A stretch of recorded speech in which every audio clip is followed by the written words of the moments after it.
Core Blimey Mrs. or Mr. It isn't, or it is, rather, episode 111 of the Warhammer 40,000 podcast, known as Look Out Sir. My name is Dan, and it's that bit at the beginning of the show where I take it upon myself to introduce my good buddy Phil. How you doing, Philip? I'm very excited, everyone. Super excited to be here. Super excited, filled with frills. I am filled with all the Philly frills from Philadelphia. Ever been to Philadelphia, Phil? Have you haven't. enjoyed the Philly cheesesteaks? Well, I have had a Philly cheesesteak, but not. Well, have you though? If you haven't had it in Philadelphia, you've had a rough approximation of it, I would argue. Yeah, it's like having, I don't know, like a Yorkshire pie that isn't from Yorkshire. A Yorkshire pie that isn't from Yorkshire. Or what Yorkshire pie? Just, you know, no Yorkshire pudding? Yorkshire pudding. That's it. Or a Guinness that hasn't come from Ireland, or more specifically Dublin. Champagne that hasn't come from Champagne. That's true. That's true. Or Parma ham that hasn't come from Parma. No. Yeah. I think that's a regional thing, isn't it? Parma ham? French fries that haven't come from France. Or Cornish pasties that haven't come from Cornwall. Well, that was always the funny thing. That is a thing. When you travel the lands of the United Kingdom and you encounter the West Cornwall Cornish pasty shop, they used to have these like maps up on their various, displays. And it used to show where all of the other pasty shops were. None of them were in Cornwall. No. It's like, what is this lie? Anyway, God bless. They couldn't even, keep some kind of satellite office open where they could have pretended to have a shop just to keep face. Or at least that was how I remember it. I could be wrong. But in other Warhammer 40,000 related topics, how come you didn't get to go to No Retreat Legends, Phil? Why were you left on the sidelines? How come Lookout Sir wasn't good enough? Why aren't you kissing Pardo's bottom better? I know. I mean, I tried. I put our names into the hat. Clearly, I did. Yeah, I applied for us and said that makes me feel even worse. That means he really hates us. Well, me specifically, because you always get to go. Well, I know exactly. Well, do you know what? We're not big YouTubers, and literally everyone was a YouTuber. And we only do the best 40k podcast in all the land. I know. Maybe next time. Maybe not Adeptus Ridiculous kind of levels, but or what's the other ones that are ahead of us these days? We shan't name them. Competition, you have to discover them for yourselves. Totally. Why discover them when you're already at the best one? I mean, could you imagine if we are actually the best one, what that means for the level of competition that we're up against? It's shocking, isn't it? If this is actually the best, that's says a lot for the state of 40k podcast, doesn't it? Well, that does indeed. Anyway, Phil, sorry, No Retreat Legends. Continue to tell me a tale about that. Well, I was going to say, our good friends of Rapid Fire Wargaming, particularly Big Phil, he kind of went to represent not just them but also us. Is that what we're taking? We're indoctrinating Phil into our creed. I like to think of them as like a sister company. They are adjacent to us, closely linked, but still separate organisations. A bit like Forge World and Games Workshop, similar but different. They're like our step siblings. Yes. Yeah, let's go with that. Except we don't fantasize about doing things with them. Let's not go there. Especially, I mean, I certainly won't want to do things or have things done to me by Big Phil, because he is big. Fingers Phil. Exactly. That is his name, exactly. And, exactly. There's a reason where did he earn that name, I wonder? Exactly. On the rugby field, I imagine. Oh. Anyway, there we go. That's enough of poo-pooing. No pun intended, old Phil. I'll have to say, I quite enjoyed the live streams of the No Retreat Legends over the weekends, despite their, a couple of technical hitches. I mean, couples being a bit fair. They had a lot, but I enjoyed the content, and I think again, incredible, charitable thing that they did in terms of the money that they raised, and looked like an amazing event. So yeah, hopefully at some point in the future we might be considered important enough to go along, or maybe you, Phil, will represent for Lookout Sir in its entirety down the road, or maybe not. We're not doing it. I mean, are you going to be applying to the regular no retreat because that ends in, I think, 5 days' time or thereabouts? Absolutely not. I've given up with no retreat. I see no value in applying to the secret society of the Slippery Fingers. Not even with your nicely painted Dark Angels army? Not even with my nicely painted Dark Angels army, or my recently purchased Admech army, or my nicely painted, what was the other army I bought recently? Drakari. No, I'm okay. I'm gonna sit that one out. I don't have a desire to spend 4 figures on going to Gibraltar to play small toy soldiers. Well, you're missing out. Potentially, but that's the joy of missing out. You don't know what you're missing out on if you've never had to experience. And you get to save the money. Exactly, and that is what I'm all about, saving the pennies. Anyway, Phil, what are we talking about in this episode? It's not just us waxing lyrical about No Retreat Legends, is it? No, of course not. Instead, we were meant to be talking about terrain, and we are still going to talk about terrain. Well, yes, actually we are. We just might not talk about the other bit of terrain. Yeah, we were going to do Planet Strike and terrain, but then all of a sudden today, Games Workshop decided to grace us with something called the Balanced Dataslate, which is a whole new set of match play rules to fix the current state of the game. So we're going to be talking about that first and foremost. Indeed. But before we do that, we have, of course, our 5-star review.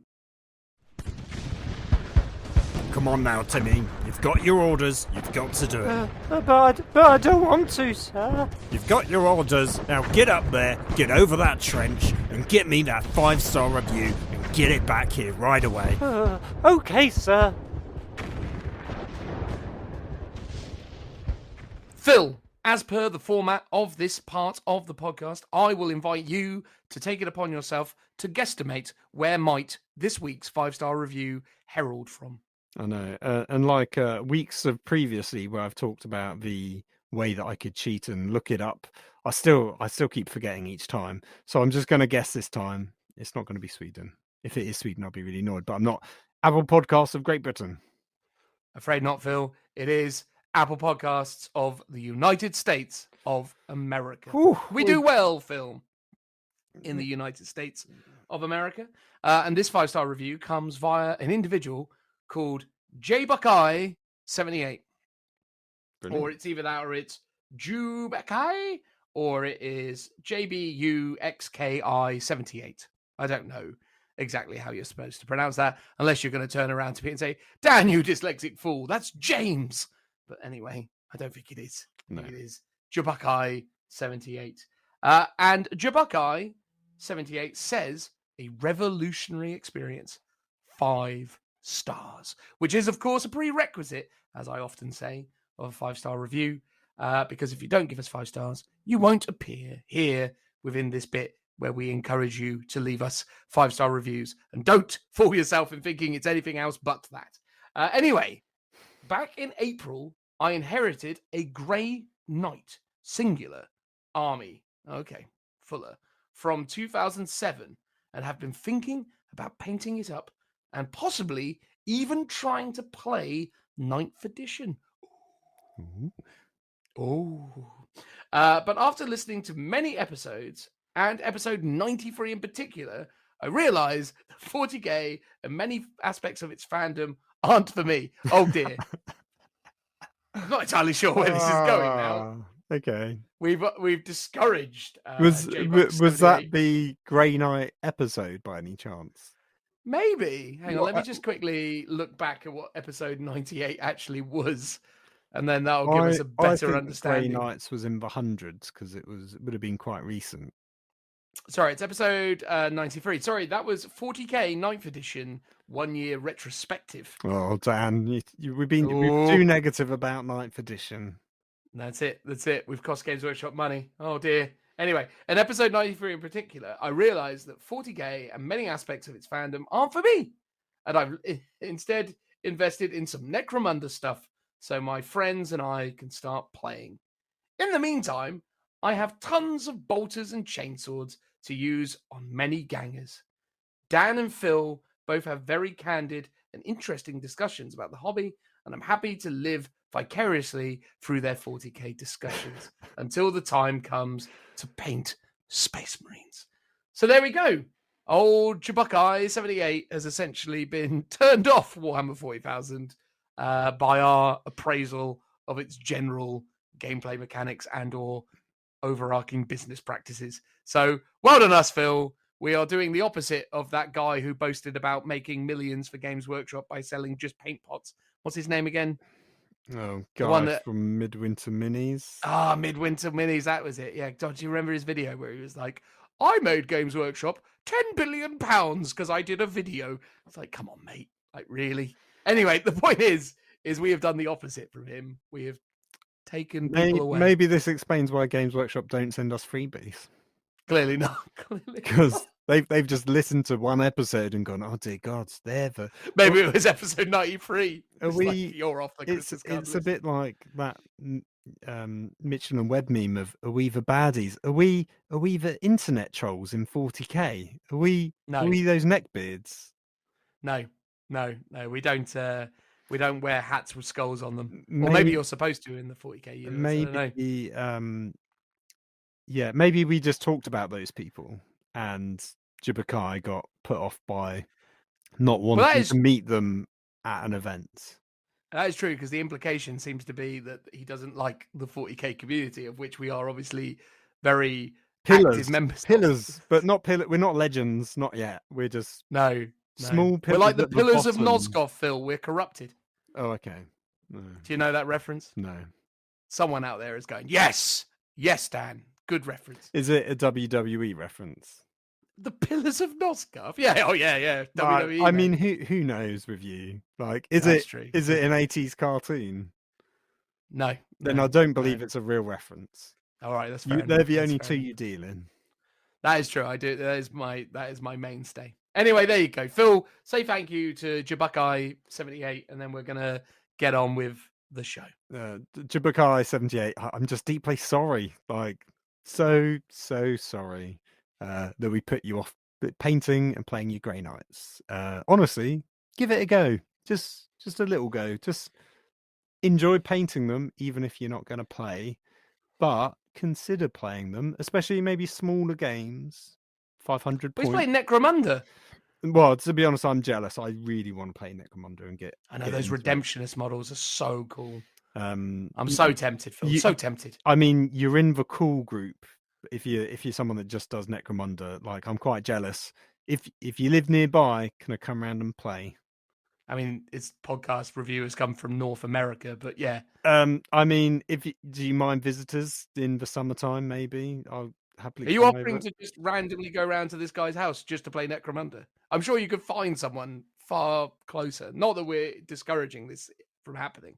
I mean, maybe. Yeah, Maybe you and me should just start playing Necromunda, Phil. I know. I was discussing it with Tim earlier in the year about doing Necromunda. So yeah, I think we should all do it. I always think next year we should look for doing a project. Maybe it's Necromunda. Yeah. No, I love the House of Cawdor and the Redemptionist minis specifically. I think they're glorious. So yeah, maybe. Well, there we go. Any more that you would like to say to this lovely individual before we sign off? Well, thank you very much for your kind words. Again, sorry for picking you off 40k. Give it a go though. Just play small games. Just don't worry about some of the advanced rules. It might be getting better. It again, as we discussed in this episode, a lot of good things are happening. The state of the game might be looking up. Unless you're one of those silly fools who happen to buy 9 orc trucks, in which case it's probably not looking too bright for you, but No. Such is life. Anyway, there you go.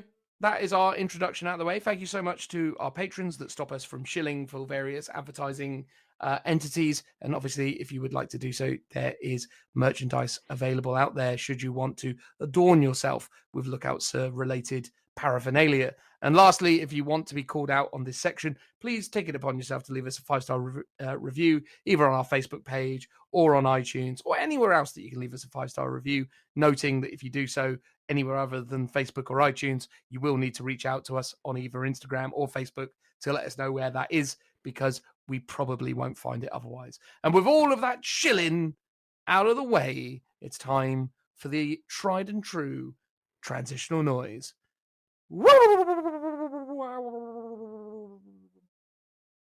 Welcome back, ladies and gentlemen. In this part of the podcast, me and Phil are going to do a hot take on the various new rules that have come out as a result of the balance data slate. Core blimey, Phil. It's almost like that survey they are still running at the time of recording anyway has already made a tremendous impact. Or maybe not. Who knows? Maybe they were just planning on doing this already and it's just a quinky dink that they happen to do it. Well, exactly. Yeah. I mean, they gave the impression with a survey that this is for, 10th edition, something nebulous way off in the future. So this could just be a complete coincidence. I mean, it might be something they always plan to do on a very regular basis, but they couldn't really do until they had enough codexes actually released. And because there's been over the last year such a slow release rate, like you can't really do a big change like this for like 1 or 2 codexes. It wouldn't make sense. And it only really became needed once Orcs and Admech came out. Actually, Drukhari and Admech, and then subsequently Orcs. So it's only really been needed in the last few months. But it feels like a long few months. Yeah, it's a weird one, isn't it? I suppose that's one of the weird things about the general competitive situation is that because it's kind of been compounded and we found ourselves in a situation where essentially we've been playing competitively again at tournaments and events, at least in the UK, throughout the course of the summer of 21. And maybe that is what has kind of compounded everything, because GW wasn't able to get quite as many data points in terms of what was doing what, and maybe they just weren't proactively able to understand or address things, or maybe they just didn't see the impact. I think that's the other thing. I think bizarrely 40k was in this great spot during the lockdowns because loads of people were getting back into it and going, oh, could have paid some armies. And then 9th edition came out and everyone was going, yeah, Blade Guard, woo. And then obviously, it was all going crazy. And then people started playing it and they were like, oh, geez, is this what this game is? It's terrible. And then they were like, no, don't leave. We're fixing it. We know. In the form of these balanced data sheets or balanced data slate. Because it's fair to say, until this and the accompanying statements around it, Warhammer 40,000 was terrible, right? I mean, and still kind of is, but is going to be evidently getting better because they have essentially stated that every 3 months, every quarter, we are going to get one of these balance updates. And that's huge because that takes this game from being utter trash to actually being a real game. Well, it's quite exciting. It brings it back to almost the glory days, if it was glory days, of 8th edition, where every quarter you would get like a new set of beta rules for you to test out, and then some would be canned, some would be enshrined in lore and written down on a piece of paper somewhere and put in a cabinet. And so it feels like we're going back to that, which actually I really liked that time period. Things were constantly in flux, but it always felt they were striving to fix things and improve things. And it was interesting that how often they produce FAQs and erratas was one of the questions from the survey. And the quarterly one seemed like the most sensible answer. Can you remember what you put down? Quarterly. Even though I think quarterly is the correct answer, went for monthly. And monthly? You madman. Well, I know, but my reason for that is it's like, if there's a problem with a codex, such as Drukhari and Admech, I don't want to have to wait quarterly. I just want it fixed straight away. But in terms of the overall holistic approach of we're going to look at every army and produce balances for it, I think should be quarterly. But I think that shouldn't mean that if something's blatantly broken, they can't just fix it straight away. So that's why I said monthly, even though my answer is really still quarterly. with extra patches in between. Quarterly with a little bit extra sprinkled on top every now and again. Well, exactly. Basically. Well, I understand. I think the thing is with the quarterly, although to be fair, objectively, I think quarterly is potentially too frequent. But it's weird because I guess weirdly, I think they should do it every 4 months. So I think we should get it 3 times a year. Would be my place. You do one in the smack bang in the middle, and then you do one in February, and then you do one in I guess if the middle is June, then that would be October.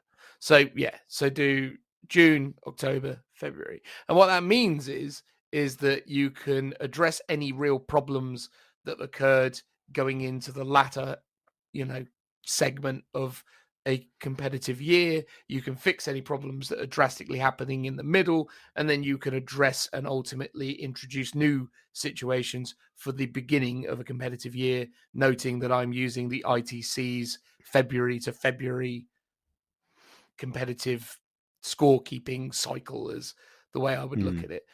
Only because I think 4 months gives you enough time to actually properly evaluate what's going on. Because if you did it monthly, you can do really brash and really silly decisions, and you're never really going to get a good feel for things because you're just with monthly though, you could do very small incremental changes. But I think the thing That's is, true. even though you're doing monthly, you don't need to fix the same thing every month. You could, let's say you change the points for Drakari. I wouldn't suggest you would then immediately try and evaluate it within a month and fix it then. You would probably still reevaluate it in a few months' time, maybe quarterly still.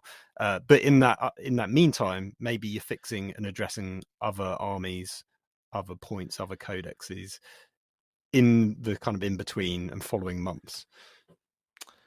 I have a gamble with you, Phil. Okay. Here's a little bet for you. Right? They've addressed the Drakari points costs. When do they do their broader points adjustments usually? Doesn't it normally Chapter happen? approved 2022, which is June, July-ish. So they've come out. Fine. They've come out quite early, and fine. I was going to say, I was thinking to myself, I bet they'll release a chapter approved with old points for Drakari. Like they would have scrambled to update these, but they'd have a book in print somewhere where they've gone, everything. Well, yeah, I mean, I wouldn't be surprised if stuff like that could happen, but it seems like it is an annual thing now. It's weird. It's like a lot of the updates that they've done for like the older codexes, like Guard, Chaos and stuff. It almost feels like that's the sort of thing that could have been in a chapter approved, circa 8th edition, where it came out around Christmas time, and you basically got a load of fun rules. You got a couple of like updates and fixes to a lot of armies. Like they could have done something like that. But it's interesting. It's come out the same time of year, but it's a free update, which I think is, obviously fantastic. Oh yes, we love free. I mean, this is the thing though. I think 3 months is fine. I think 3 months or quarterly is about the right time frame to do it in. And as I said, it means that 40k now really can start to be looked at as a proper game. And I don't mean to kind of poo-poo what 40k 9th edition has been up to this point, but I think we've made our feelings clear on the state of the game up to this point and just the woeful imbalances that they have created with the system. And I think the problem is that it's genuinely felt over the course of the year that Games Workshop just didn't care. Like they were just like, yeah, whatever, this game's a mess, but you're still going to buy it, right? We're still enjoying those hefty share prices and all that other fun stuff. And seemingly, yeah, it feels to me like there's a lot of motivation to pick things back up because obviously it's no secret that their share price did take a hit, but I wouldn't actually assert that the share price hit was anything to do with fan displeasure. I think it actually was to do with more distribution and manufacturing issues. As a GW shareholder, I have that relative insight. But nonetheless, do you get the like yearly? We're going to vote on the board. Well, no, I'm not quite that level of shareholder, but you do get little things, Okay, little snippets. insights, little updates. Well, you just, it's all out there in the public domain anyway. I just thought I'd throw that out there. I've taken a hit though on those shares. Oh, they've lost me some money, Phil. Oh well, such is life. That's the joy of gambling. Well, that is true. Yeah. But my point is that 40k now, and again, no spoilers just yet, but in terms of, I'm sure by the time people are listening to this, they're all abundantly aware of what got updated in these things. But these updates are great. They're really great. They're really impactful. They're going to make a huge difference to the game. They've completely shaped everything up. And what they actually are achieving is they're effectively making it that really now no one in their right mind, other than the people in the YouTube hustle who make their money by selling coaching services or by being good at the game, I did the air quotation marks, being good at the game, unless you're those individuals, you really shouldn't bother chasing this meta, because there is no way that it's going to stick around. Yeah, I mean, here's an interesting point. I've already seen someone on one of the UK Facebook buy-sell groups for 40k putting up for sale free brand new scrapjets, because I've obviously bought them planning to get on this orc meta. Haven't even unboxed them yet, and they're already flogging them because of a cap on the buggies. So some armies, I think, are negatively hit, and we talk about that really when we go through the rules. Some of them rightfully so, like the orcs, for example. But then there's others. So there's a limit on flyers, for example. If you're running a Scion army with like 3 or 4 Valkyries, and that's like core to your army, it's very thematic for guard as well. And then all of a sudden, that's now up in flames. Obviously, don't they occupy the dedicated transport slot in that army though? No, well, no, I don't think they do. But do they not? But they could, and that, I mean, that hopefully when that codex comes out, there will be a fix for it. But the stipulation so far is just on the flyer. The aircraft, regardless of almost like what. Yeah, it's not a dedicated transport; it's its own specialist thing. Yeah. And flyers the other one. So yeah, they all fall into flyer. So there are some things that are negatively hit. I guess with a larger release, with a regular update, you could be collecting and building and planning an army, and in a few months' time, it could be 3 months, it could be 6 months' time, before you've even finished that army, it could suddenly get a hit that just makes it not playable anymore. And then I think that's quite an exception, and that really will only affect very skew armies, I think, that are probably, as you say, chasing that meta. I think very few people will be naturally affected. Someone much more of a casual gamer is not really going to be affected by it. They might own several flies and suddenly not being able to play them. But again, I guess, and this is the thing we need to double check, this is for all match play games, right? Well, and again, when you say all match play games, this is, and to an extent, this is for those that want to accept this as the standard, right? Like, because again, this is the thing that's always important, is that yes, these balance changes have been implemented to improve the competitive game, and a better competitive game is ultimately going to be better for all games. But that doesn't mean that in almost any set of circumstances that you shouldn't necessarily feel like you need to abide by these stipulations if you're just playing casual games still. If you and your buddy were playing Scions with Valkyries versus, Space Marines,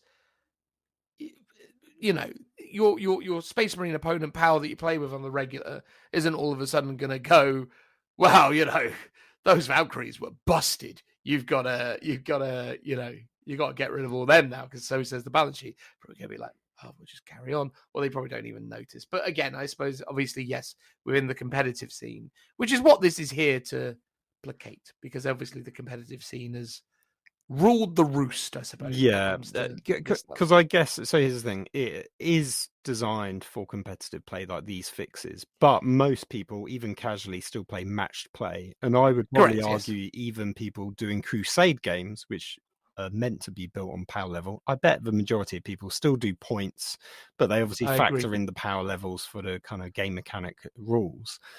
Are those people going to suddenly be like, oh no, I've got to every few months now learn a bunch of new rules, got to keep up with the chase of the new rules and stuff like that? And for a lot, I imagine for like super casual people, they should be quite comfortable, even if they do play technically match play, to just ignore this stuff. Just stick with your Well, normal games. pick and choose, right? Ignore the Well, one if of you're the key. if you're doing points, yes, you'll have to update the points and stuff like that. But no, overly, I would say all of these stuff affect armies that need help, and then the ones that are too good, they have been toned down slightly. So even in a narrative game, I think people should be okay with saying, okay, yeah, let's adopt these rules for our games, whether they're match play or not. You might not even be doing power level, but I think for the good of the game and against certain opponents, it's more useful, more beneficial to everyone as a whole to adopt these rules. Oh, I totally agree. And I think the thing is that obviously the rule that we are debating already from the outset is the universal match play rule, which is that essentially if you're playing 1,000-point or smaller game, you have one aircraft in the entire army. If you're playing a 2,000-point game, you have two aircrafts in the entire army. That's not to say you have to take two aircrafts. It means that you can take up to two and no more than two. And then if you're playing in excess of 2,000 points, which I believe is called an onslaught-sized game, you can take 3 aircraft. And again, as already stated, yes, it's obvious to those of us who understand and know what the situation is with the AdMech flyer and the Orc flyer as well, because don't forget those Orc Dakar jets and other things are pretty bonkers. It's very obvious what this is here to address. It is there to address the flyer spam that has once again been plaguing the competitive scene. Much like the Elder of the olden days, these aircraft are causing problems.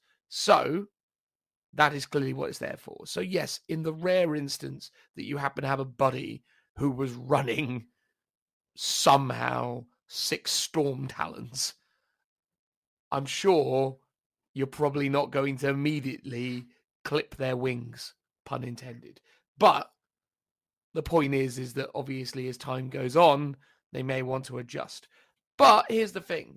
Just as much as Games Workshop have put this in, they can take it away. That's the thing that's really interesting about this. It's not a permanent situation. And I think what we as gamers, what we as hobbyists, what we as collectors need to start doing is just getting back to the root of the hobby, which is to go all in on ideas that you want to do. Build armies that you're excited about and create collections that you're proud of. Don't just spam everything because it's super optimized. Buy what you want because you like it. And okay, fair enough. Maybe you did like 9 Dakar scrap jet, whatever they're called, buggies. Maybe you did. But the point is that I'm sure deep down everyone was aware that this kind of stipulation could have come into effect. But anyway, the point is I think the change to the aircraft, just to start it off, is a great change because it just elegantly creates a solution to a problem. And it's only really the people that were spamming these things that are going to struggle. Don't get me wrong, as someone who used to spam Elder flyers, both Drakari and Craftworlds, had this come along at the time where I was riding high on the flyers, I might have been a little bit like, that's bothersome. But you kind of accept the risk when it comes to this stuff because I knew that those Elder flyers were far too optimized for the state of the game back in 8th edition. I knew they were strong. That's why I took 6 of them. Yeah. Because they were too strong. Here's the thing, though. Do you think limiting the number of flyers is the best choice, or would they have been better off just upping the number of points to make them more expensive? Yeah, I think that would probably have been helpful as well. But here's the thing, Phil. They've done both in the case of the AdMech. That's true. So I think that is ultimately, the right call. But yeah, I think, well, we'll get into it when we get into it. I think some of the solutions they've come up with maybe weren't the ones I would have gone with for various reasons. And to be fair, restricting aircraft in this way is a little bit bothersome because it's a bit of a pain that you've reduced that. But you know, at the end of the day, I mean, I think, isn't it? Well, indeed, I think my solution would be, and it obviously require a bit of a rework in terms of how the flyers are presented. So one option is, you limit it to 2 flyers, but you limit it to 2 units of flyers. So, for example, in Valkyries and most of Guard, that all their vehicles come in squadrons, or or units. So potentially that is a way where you could go Guard that should thematically run more vehicles and flyers can get away with that, exceeding the cap, basically. Whereas, Orcs might not really have squadrons per se because they're a bit mad, and a bit more ramshackle and a bit all over the place. So each flyer would just be one data sheet where you can only take 1. Whereas Valkyries could be 1 to 3, for example. So there's a way of increasing the number of it for the armies that I feel like probably need it. But then, maybe when the Guard Codex comes out, Valkyries will be crazy good as well, and therefore you'll want that two unit cap on them. Irrespective, though, I think, because they've specifically used the wording of models. I think you're right. I think it should have just been 2 aircraft data sheets would have probably been, or 2 aircraft units would have probably been the way to go. Because with the exception of the Guard, almost all aircraft are just singular. So, singular model units. So, I agree with that, actually. I think if there was already a baked-in solution, and you never know, Phil, maybe that was part of the intent. Maybe they were trying to think about, oh, well, but Guard, take their Valkyries in squadrons so they can get around it. Maybe they did think that, but then just failed to communicate it. I think a lot of these situations, sometimes they raise more questions than answers in terms of why they've done it in a certain way. And I think this is a bit of a sticky plaster over a deep flesh wound. So it doesn't solve every kind of niche permutation of the rules. It's a very broad sweeping fix. And it could, as you say, it could be a temporary one. In 3 months' time, they might go, well, actually, we're going to finesse the wording of it. We're going to change it slightly to cater for these more nuanced cases. Well, it's like what happened when they introduced the bolter discipline for Space Marines. Out of the gate, Dreadnoughts got it. Out of the gate, all vehicles got it. Yeah, they literally were like, boom, boom, boom, boom. And then I think, they got rid of it on vehicles, but they kept it on Dreadnoughts. And then in the latest Space Marine Codex, Dreadnoughts lost it as well. So they were like, cool. So over time, they've understood the rule better and finessed it. And I think that's what we will see with this. And the fact that we know it's happening every 3 months is great, because it means that we're going to hopefully nurture a community of players that are collecting armies that they're passionate about, building armies that they believe in and that are theoretically fun to play, and that we're going to get away from people going crazy and just chasing the meta all day. Because the problem is with the meta, it's now very well established that it ain't going to stick around for long. And as I said already, unless you're in the business of the YouTube hustle, there ain't no reason for you to try and be, running those kind of lists or chasing that kind of meta. But obviously, if that's your game and that's what you want to be getting into, and that's the kind of career that you have or want to have or aspire to have, appreciate that's the same as want to have. But anyway, the point is that, cool. For those who want to do it, they do it. But at least now they understand the risks. They know that these lists aren't going to last.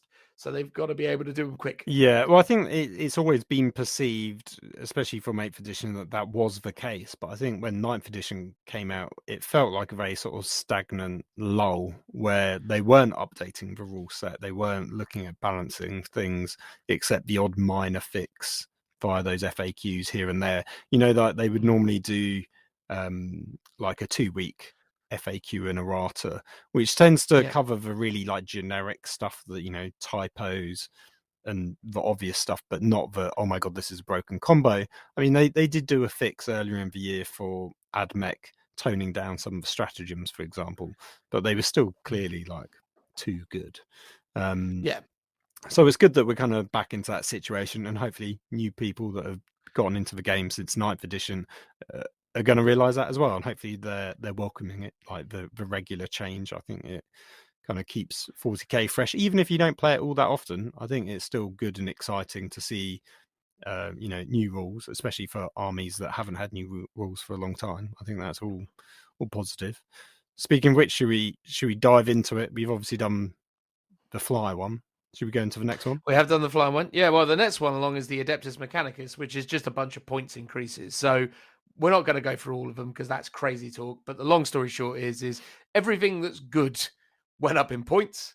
And bizarrely, me and Phil's favourite, the Castellan robot, went down in points. Yeah, it was like 10 points a model, I think. 10-point reduction on the old Castellan robots, Phil. I'm telling you, mate, that's the new AdMech meta right there. Time to get those fisty robots and their Flame of Fun. So everything is increased in points on AdMech.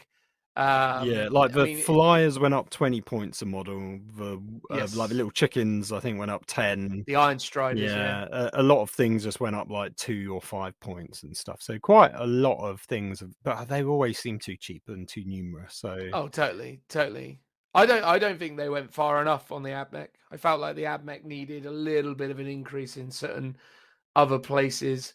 Again, I think, obviously Skitarii Rangers, Skitarii Vanguard going up by about a point each. That, actually across the span of an army is pretty meaningful because typically people would probably be taking, 30, 40 of those. So that's a 40-point increase there. But when you sort of say that stuff out loud, it doesn't feel as meaningful. But the point is that, I'm sure they've got some, particular kind of points model that allows them to arrive where they have arrived on these things. I think also what they've done is they've looked at the lists that are doing well, and they've obviously just increased the points of the units that appear in those lists. So suddenly people might be going like, well, Electro Priests weren't popular, and now they're a lot cheaper. Well, they haven't gone down in points, but they're just cheaper in comparison to the popular stuff. So you might see a swing. Basically, all it's doing is generating a new meta based around what's slightly cheaper for its output in comparison to now what's gone up in points. So you might see the other half of the army that hasn't gone up in points.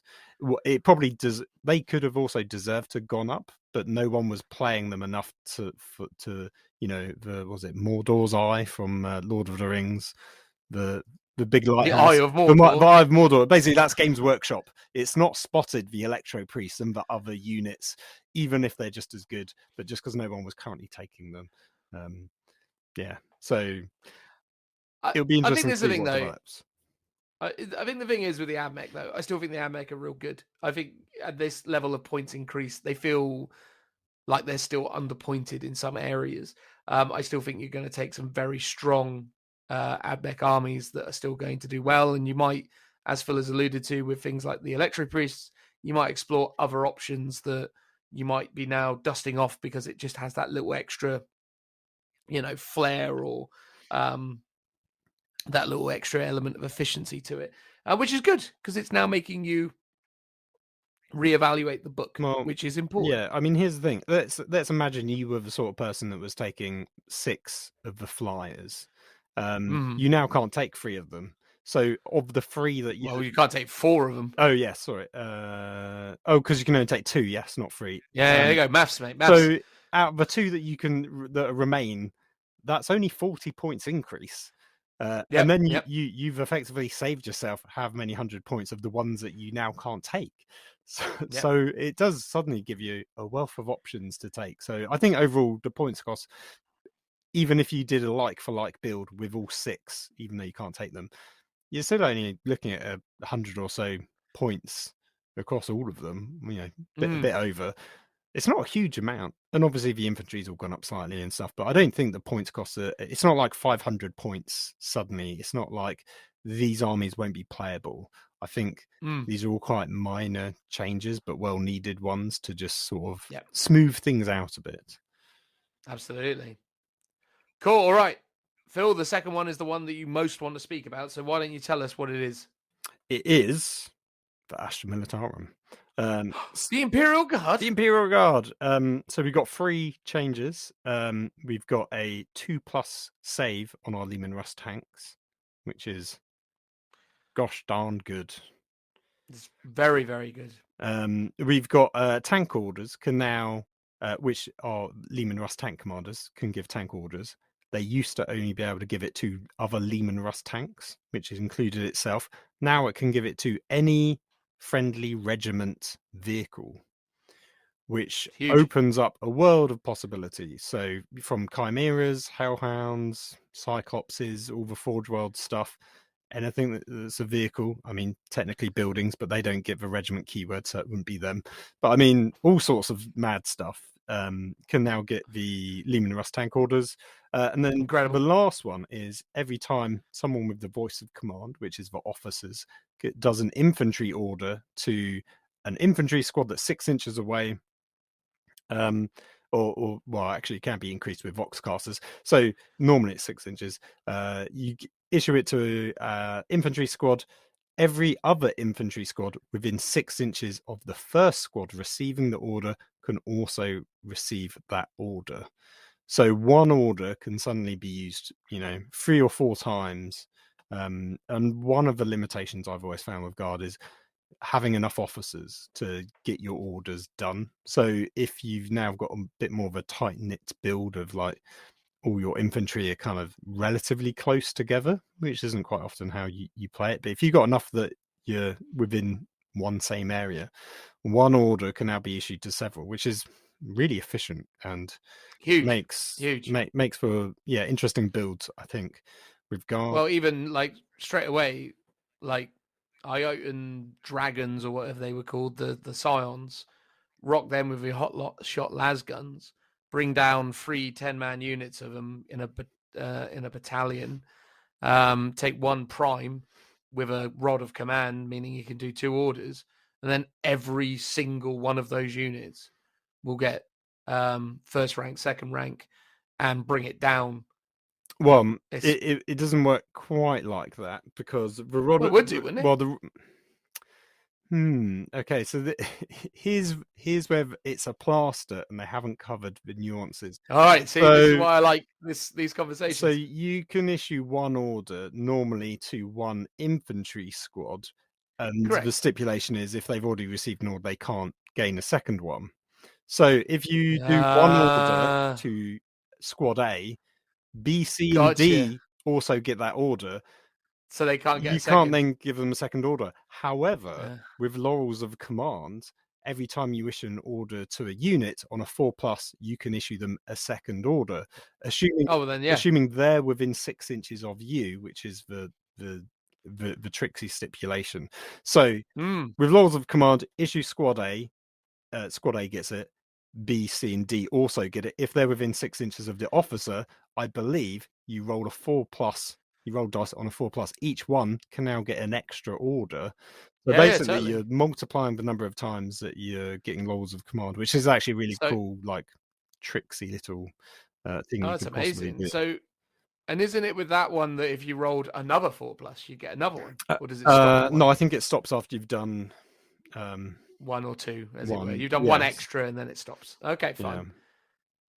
Still though. But yeah, if you had 2 squads, issue 1 order to 1, the second one gets it, and then you could also issue the second order to the second squad, but then the first squad also gets it. I don't think it works like that because of the way issues are ordered. But yeah, there are some abilities that buff it, which is quite good. And obviously Voxcasters can effectively extend the range of it. So it doesn't extend the range of basically the squad that you order. The 6 inches effectively aura applying the orders to them. That isn't extended, but you know the first squad you're targeting you can extend to 18 inches via Voxes, which is super handy, I think. So yeah, I think there's some interesting combos with that one. I think the one that I'm most interested about is, the Lehman Russ King, a 2+ save. I think it's super handy. Huge, yeah. I mean, on one hand, you're like, well, with things like Melter or lots of anti-tank stuff in the Devastator doctrine for Space Marines, you can quite easily get to -4, -5. It's probably not going to affect those weapons like the really good anti-tank stuff. But for small arms fire or, las cannons, -3, I think, going from a 6+ save to a 5 up. 5 up's really huge, and the fact that you can do things like psychic barrier now suddenly gets really good. So, or the tank ace to give yourself +1 to your save. So by default, you can quite easily give at least 2 tanks in your army a 1-up save, which makes them really good as well. Strong. I've seen lots of people basically say like, but why hasn't the Baneblade got this? I've seen other players go like, why hasn't my knight got a 2-up save if a Lehman Russ has? And because it's a Lehman Russ, for God's sake. Well, this is the thing. So it's one like of the most iconic things in the guard. This is again where it's a plaster. It's like they've done a fix to the most iconic thing that is predominantly most played with by guard players, which is the Lehman Russ. So it gets a bunch of benefits. And it's like, yeah, maybe the Baneblade should get it, or maybe Malquador tanks, for example, maybe they should get it because they are just slightly bigger Lehman Russ tanks. So it sort of opens up a can of worms of, but what else? They're using more flimsy material to make them, mate. That's the thing. Yeah, I mean, because they're not Lehman Russes. Exactly. I mean, I don't mind it. I think just the fact that Lehman Russes have got it, and I own lots of Lehman Russes, and I love to play with the Lehman Russes. So it suddenly, honestly, these rules make me go, because I'd written off my guard army and pretty much said, oh, I'm not going to play them until they get the new codex out. But this suddenly makes me go, oh, I want to take them to the next event I'm going to, because I want to try it out. You were probably taking them to your next event anyway, mate, because you weren't going to finish your army in time. How dare you? How dare you? I say this as someone who also isn't going to finish his army in time, so don't worry. I'm quite close, and we'll probably hopefully talk about that at the end of the show if we get time. But yeah. It was going to be down to the wire, and it might not have been fully painted, but it'd be painted good enough to fit in with the rest of the army. There you go. And then, so the other thing is tank orders. Being able to apply the tank orders to other vehicles is super cool because it opens up a wealth of possibilities. So one of them is you can reroll 1s to hits. That's instantly you go, well, I can apply this to my artillery. I can apply it to a unit of 3 quad launchers because it applies to a whole unit, and some things are in squadrons effectively. So my artillery pieces, I've got 3 of them. They're still 1 unit. I can issue the order to them, so they all get reroll 1s. So imagine doing 4, 8, 12d6 shots with your thud guns, even though I still think they're a bit rubbish because they have no AP. But all of a sudden, you're rerolling 1s to hit with them, makes them infinitely a bit more viable. Another one I went to because I really liked playing them at no retreat is my rapiers. So a squadron of rapiers hitting on 4s. They do 3 shots each, so it's 9 shots. Nice. 9 shots re-rolling 1s. They were already good. Like that just makes them crazy good. Some of the other orders is you can advance, and instead of shooting, you can advance. You move and advance. As part of your move, but you then can't charge. So that's really good because effectively you get to move twice in a turn. Do that on your quad mortars. Well, they can't move, but I mean, you could move them on a Hellhound to like move block it. You could use it on. Oh man, that would be huge. huge. Use it on a Hades drill or a Cyclops to sling it up the board, and it's like, you can't shoot that turn, so you can't detonate your Cyclops. But if you can move twice, they move 10? They move 10 inches. I don't know. You tell me, mate. I'm not going to know, am I? Hold on. I'm going to have a quick You're going to look. literally look it up. We'll say 10 inches, Phil. It's fine. He's really looking these up. He's got to be 100% sure on Cyclops movement. It doesn't take long with the app.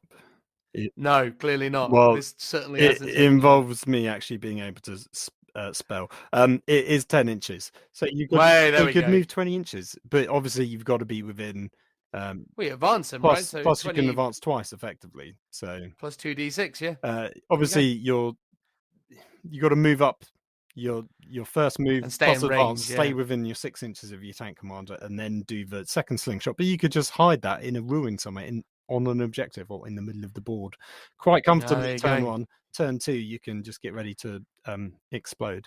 And then the last one I believe that they can do is you can is strike and shroud, so you can pop smoke and still shoot. Quite, not very useful, but things like Hellhounds, they've got smoke launchers on, so you could get -1 on your Hellhound that you wouldn't normally be able to. Quite good, especially when vehicles like Chimeras, I guess even like There's like Hydras, Basilisks. I'm sure they all have it as well. Yeah, So yeah. normally people target your Leman Russes because they're your biggest threat. But now they've got a 2-up save, maybe a 1-up save or a -1 due to psychic powers, for example. Maybe you're up. Can you put Ogrins in Chimeras still? Yeah, should be able to. So yeah, so the idea of just having a double moving Chimera that just gets up into your opponent's face, filled with Ogrins. Yeah, The old party bus. that is a pretty good. Yeah, sort of like 1, it's good for move blocking. Just get 2, it's good for slingshotting it up there, and it's like, well, you've got to deal with it in your turn because they're getting out the following turn. There could be something to be said for, like, certain type of vehicle armies that are hyper aggressive for the guard, like the Taurox as well, like the standard run of the mill Taurox with its transport capacity of 10, I think, pretty reasonable. Yeah. Whippy little thing. Get a couple of them. They're relatively cheap. Swing them around. Lovely times. Lots of cool options. I'm sure there'll be some good builds with the new Cadian supplement as well that people will get to. Oh yeah, of course. It's like a double combo of Christmas comes early for Cadian players, less so for standard guard players. But I still think it's good. So overall, I think it's really cool. The fact that you can issue orders to any vehicles excluding super heavies, so your Bane Blades can't get them, but things like your Malcador tanks could, because they're just heavy and they've got a lot of guns. So you could put it on the Defender, which has got 8 heavy bolters, or a standard one which has got a battle cannon and a demolisher cannon, all quite good. I think there's some good choices for just getting reroll ones to hit that you might not otherwise. If you're Cajun players, you probably don't care because you're getting that anyway from just standing still. Yeah. But yeah, I think it suddenly unlocked the codex that you can start looking at it in a completely different light in terms of what are these interesting combos that I can now do. I couldn't otherwise. Yeah. No, I totally agree. I think it's a revolutionary change for the guard. I think this combined with the Cadian update really actually adds a lot of interesting viability into the list. And I think there will be some people out there doing some really fun stuff with it. And I think you should be amongst them, Phil. Lead the way for the guard. Charge, fix bayonets, and so on and so forth. Chaos Space Marines is the next one. And you might look at Chaos Space Marines and think to yourself, isn't that just what they had already? Well, the devil's in the details. So change the Death to the False Emperor ability to read. Each time a model with this ability makes a melee attack, a hit roll of a 6+, scores 1 additional hit. Now, where this is different, first and foremost, is that Death to the False Emperor did not score additional hits. It allowed you to roll more dice. So the way it used to work was I scored a 6, and now I will roll to hit again. So there was every chance that 6 would still result in a miss. You got an extra attack, not an extra hit. Correct, thank you. But the extra thing is that normally you could only generate those extra attacks when fighting Imperium armies. However, now you get it all the time. So when you're fighting against them pesky Drakari, you're rolling them 6s and all of a sudden you're getting extra hits. So crazy good. It's actually a pretty remarkable change to that rule. Yeah, it's like I think it's a 25% like buff to your army in terms of how it works now. It's pretty cool. We talked about it before, where you get these really like thematic bonuses to an army that only apply against like one other race, and it's like while it's cool, it's not actually that handy. So it's nice that they've kind of gone, well, let's just give it against everything, because thematically, they're getting it. I guess they're getting it because they've had this bitter grudge against humanity and mankind because it's their long war. But at the same time, they should just be getting against everything because these Chaos Warriors have been around for thousands of years. They're just masters of combat because they've just been alive so long. So it sort of makes sense that they maybe pivoted to just explain it away in that sense. How weird is it, though, that they didn't give them 2 wounds? I get it, just because it probably would. Again, it's like, it's a quick plaster, it's a quick fix. But yeah, please don't remember that you want 2 wounds. I think partly because they are getting their probably codex out early next year. partly because it would just take so much effort to go through every single data sheet, and suddenly, then you probably would have to look at repointing everything as well, maybe. Because it's a big job. Yeah, so I think they're like, well, you'll get that in your codex. Just hold fire. Hold on and wait. Exactly. I think there's so people, we've spoken to Joe about it already, and he's a regular Chaos tryhard. He is and he's nowadays, yeah. like, Abaddon has an aura that makes your Death to False Emperor, instead of going off on a 6-up, goes up on a 5-up. Which is really cool. Also, what I notice is it's not an unmodified hit roll of 5-up or 6-up. So if you did have a way of increasing your to hit roll, for example, like Dark Apostles and things, so you could be doing it on 4s in the case of the Abaddon aura, or 5s normally for everyone else without that. So I think there are lots of extra combos that Chaos can suddenly start using to make the most of this.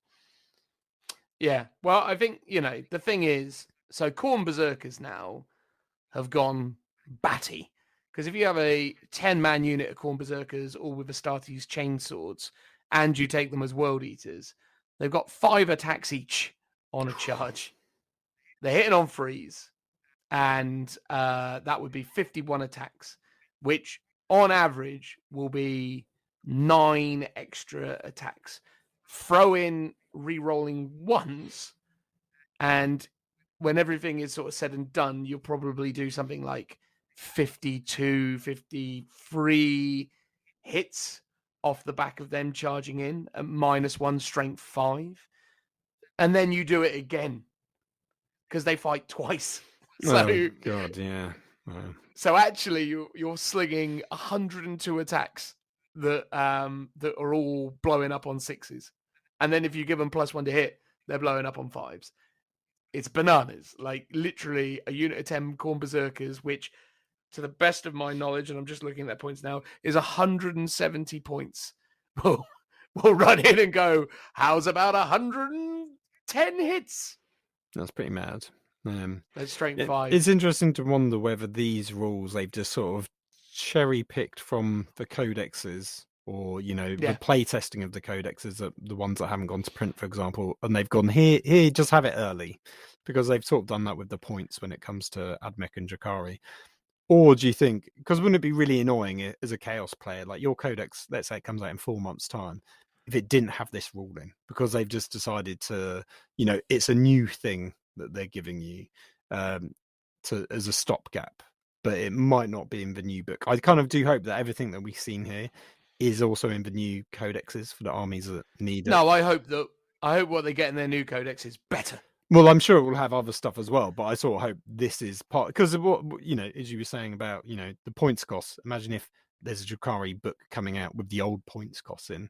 The same thing the most relevant is probably for Chaos, because that one's probably due soon, let's say. So you've got this ability, and then it suddenly isn't in the new codex because they only wrote it for this hotfix. And then would they have to FAQ the codex to add it in, or will they be like, no, guys, you had it, but you don't get it now because the new codex is good enough to not need it. So you got to go back to the old version of it where it, only gave you extra attacks or only works against an Imperium. It'd be interesting to see, just as a sort of thought experiment, of how they got these rules. Are they brand new ones, or are they like future rules from the codex that we've not seen yet? I get the feeling they are just things for the moment, and as time goes on, I imagine the way that they will look at this is that they will just release balanced data sheets in the future, and whatever's in that balanced data sheet of that print run is what's relevant in that moment. So the points costs for Drakari and Admech may still get reprinted in the next one in 3 months' time to showcase their permanent status. Yeah, that would, until they are superseded by the field chapter approved. manual. No, I think that's a good way of doing it, because I remember before sometimes you were looking through several big FAQs to be like, what's still relevant, which rules have carried over, which rules are still active but in an older FAQ. So as you are right, even though it could end up in a year's time, these being quite chunky documents, because they keep rolling over each effect every time. I'm kind of hoping that this one's probably the biggest sweeping change, and that future quarterly updates will be quite minor in comparison, where they're just small little hot fixes here and there. Yeah, I hope so. But I think, again, it's, to address the current situation. And I think it's just good that Games Workshop are taking a proactive view at their game and trying to make it better. So, and it shows, to me at least, that they are paying attention to what's happening and trying to address things, which is good. Drukhari are next, and Drukhari just got points increases, except for everything that's Homunculus Coven, which pretty much went down in points, with the exception, I think, of the Kronos. I think the Kronos went up in points. Yeah, so the Talos and the Homunculus, the Grotesques, all went down in points. And then the Kronos went up in points. But bar that, all Homunculus stuff went down quite significantly. Yeah, and the stuff that went up only went up a couple of points here and there. It wasn't like AdMech where you had like something going up 20 points. Well, so the thing is like the Raider went up 10 points with the Dark Lances, which means that for the super competitive versions of lists at the minute, that's like a 60-point price hike out the gate. And then the Succubus went up 20 points, which means, again, you've gone up to 80 there. And then the Archon and the Incubi, the Witches. Once you've added in all the stuff that's popular, you're probably looking at like a 150-point increase for most of the popular armies. But if you were the sort of player that leaned into the Homunculus Covens, and you took a lot of Taloses, which was still, a viable and popular build, you probably didn't see the points go up that dramatically. I wrote an army list this week that I was planning on playtesting and actually using a tournament down at 40k Brawl, because I just felt like finally running that Drukhari army I bought for Joe. And I put 6 Talos in it and a few other things. And overall, when it all netted out with the new points cost, the overall increase in points to my army was 35 points. But that's because I'd leaned really heavily into the Homunculus side of things. I mean, but I still saw a 35-point increase. Yeah, I mean, that's not too much, actually. I saw, Paulie from Real Space Raider podcast, friend of the show, good friend. Friend of the show. He'd already done a post about it, and he said his competitive army that he's been taking to all the tournaments went up, I think, 130 points. And he was like, oh, overall, that's like 6% or whatever. He's like, I'm happy with that. Like, that seemed fair. It's not, not crazy. It's manageable. Obviously, you just got to take like 1 or 2 things out your list. So yeah, it's interesting that yours only went up 33 points and his went up like 130. But again, enough to make a difference, but not crazy. No, I mean, honestly, all that happened was I took a unit of Scourges out and then upgraded my Homunculus and added some Shard Nets and Impalers, and then I was like, there you go. It's all coming up Millhouse. But so that was it really. That's all I necessarily needed to do. Although technically, actually, that means I'm 5 point over. I need to actually work on the list and find how I deal with that. But anyway, the point is that it wasn't a massive hit to what I'm planning on taking. But overall, Drukhari got a points increase, and it was essential that they got that because all the bestest stuff got hit, which was sensible. But Drukhari are so good and so well suited to the way the game plays. I don't think it's going to massively clip their wings overall. Not at all. And I think that's the same potentially with AdMech. It might be AdMech, maybe, because I think AdMech got hit real hard. I think Drukhari got hit hard. So the general consensus I thought I'd seen is people were saying AdMech had 1 or 2 great builds, but everything else is kind of okay. Whereas Drukhari, pretty much whatever you take is going to be good. Yes. So they will still, I imagine, still be good. It'll be interesting to see if AdMech's like done for now in terms of, the top tables of the competitive tournament scene, or if we'll still see people running them and still doing well with just other things. Yeah. Yeah, it's going to be interesting for sure. So the next one, Phil, is Imperial and Chaos Knights. So why don't you tell us what they've got? Yeah, so they've got two things. This one's like super interesting as well. So all the vehicles, which is all your Imperial Knights or Chaos Knights, get the Towering Foe ability. So the model counts as 5 models when determining control of an objective marker. If the model is Titanic, so i.e. it's not Armigers, it's the big boys, it counts as 10 models. Then, this is your second point, if every model in your army is either Chaos Knights or Imperial Knights faction, excluding agents of the Imperial or unaligned, basically, as long as you're doing mono-faction knights, then all your Armiger class and War Dog models gain objective secured. So they'll be objective secured and count as 5 models, and then all your big guys won't be objective secured, but it counts 10 models. I'm pretty sure we said like exactly this a while ago on the podcast. Like vehicles, especially knights, need things like OBSEC or to count as 5 models, 10 models, for example. So I think this is fantastic. Yeah, it's huge. It completely changes the fortunes of the knight army, because now knights as a list have ways of competing. I would have loved to have seen a stratagem added to them. I would have loved to have seen a action stratagem, i.e. a can do an action but still act as normal. So yeah, it would have been cool to have seen or maybe just a specific secondary based on doing actions, but actions that feel more fitting to the knights. I'm gonna honk my war horn and scare people off. Oh, is that what you want to do? Honk the war Honk the horn. war I thought that horn. was you introducing. Yes, honk No, the war horn. that is the action. That's it. Well, that's the Chaos Knight one. Oh, is that the Chaos Knight one? No, surely they'd have that. Anyway, yeah, look, it's great. It's a massive buff to them, and it's going to massively impact the way they play.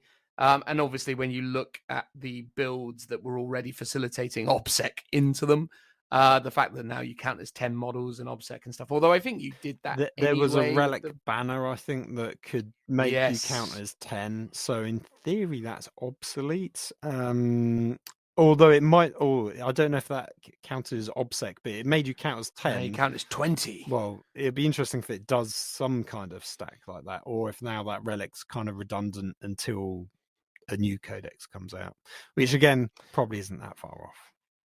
Indeed. But yeah, Knights, amazing. I think that's a huge change for them. And as someone who's been running Knights a lot over the year, love it. Really love it.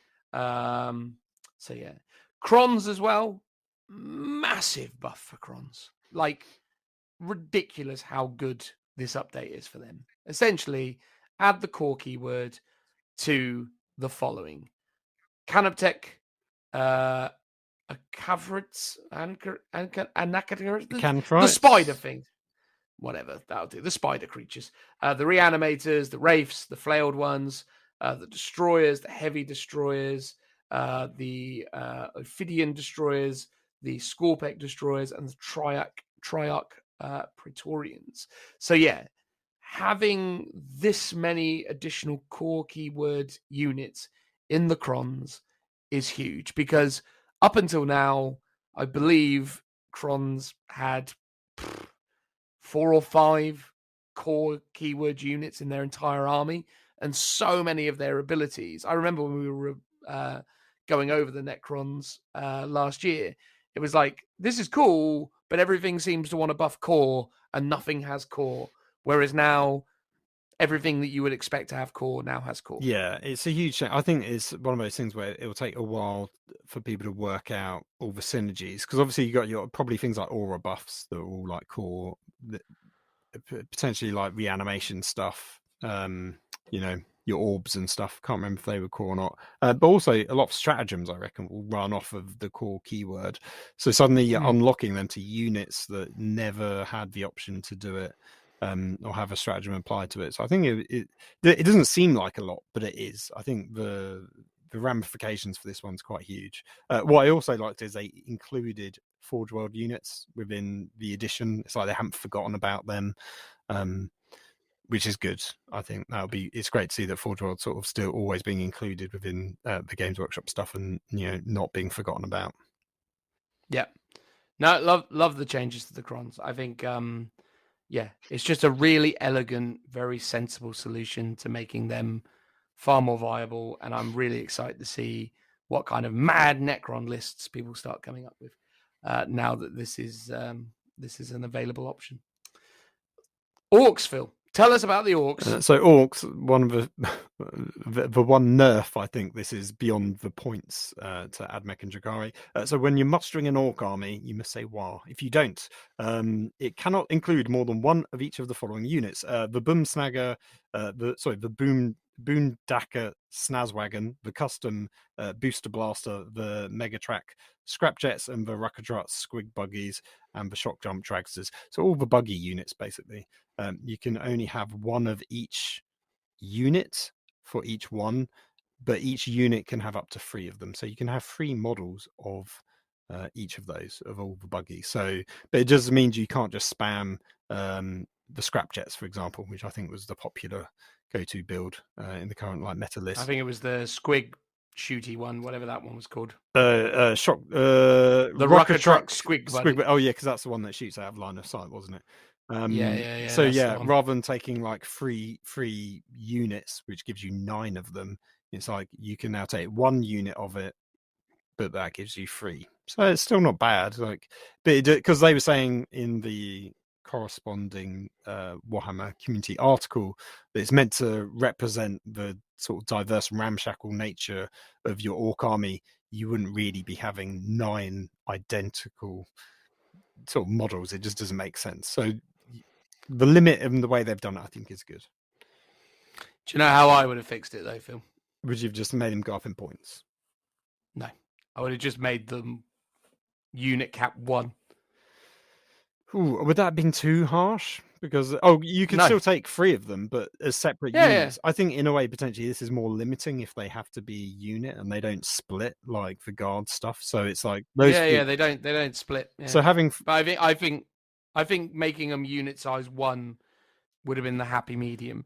I think what they've done is a little bit weird because it sort of it upsets the balance of the rule of 3 that you normally have. And weirdly, I guess now this also applies to, smaller games as well. So where you might have the rule of 2, it's still like, no, you can only have 1, like no matter what.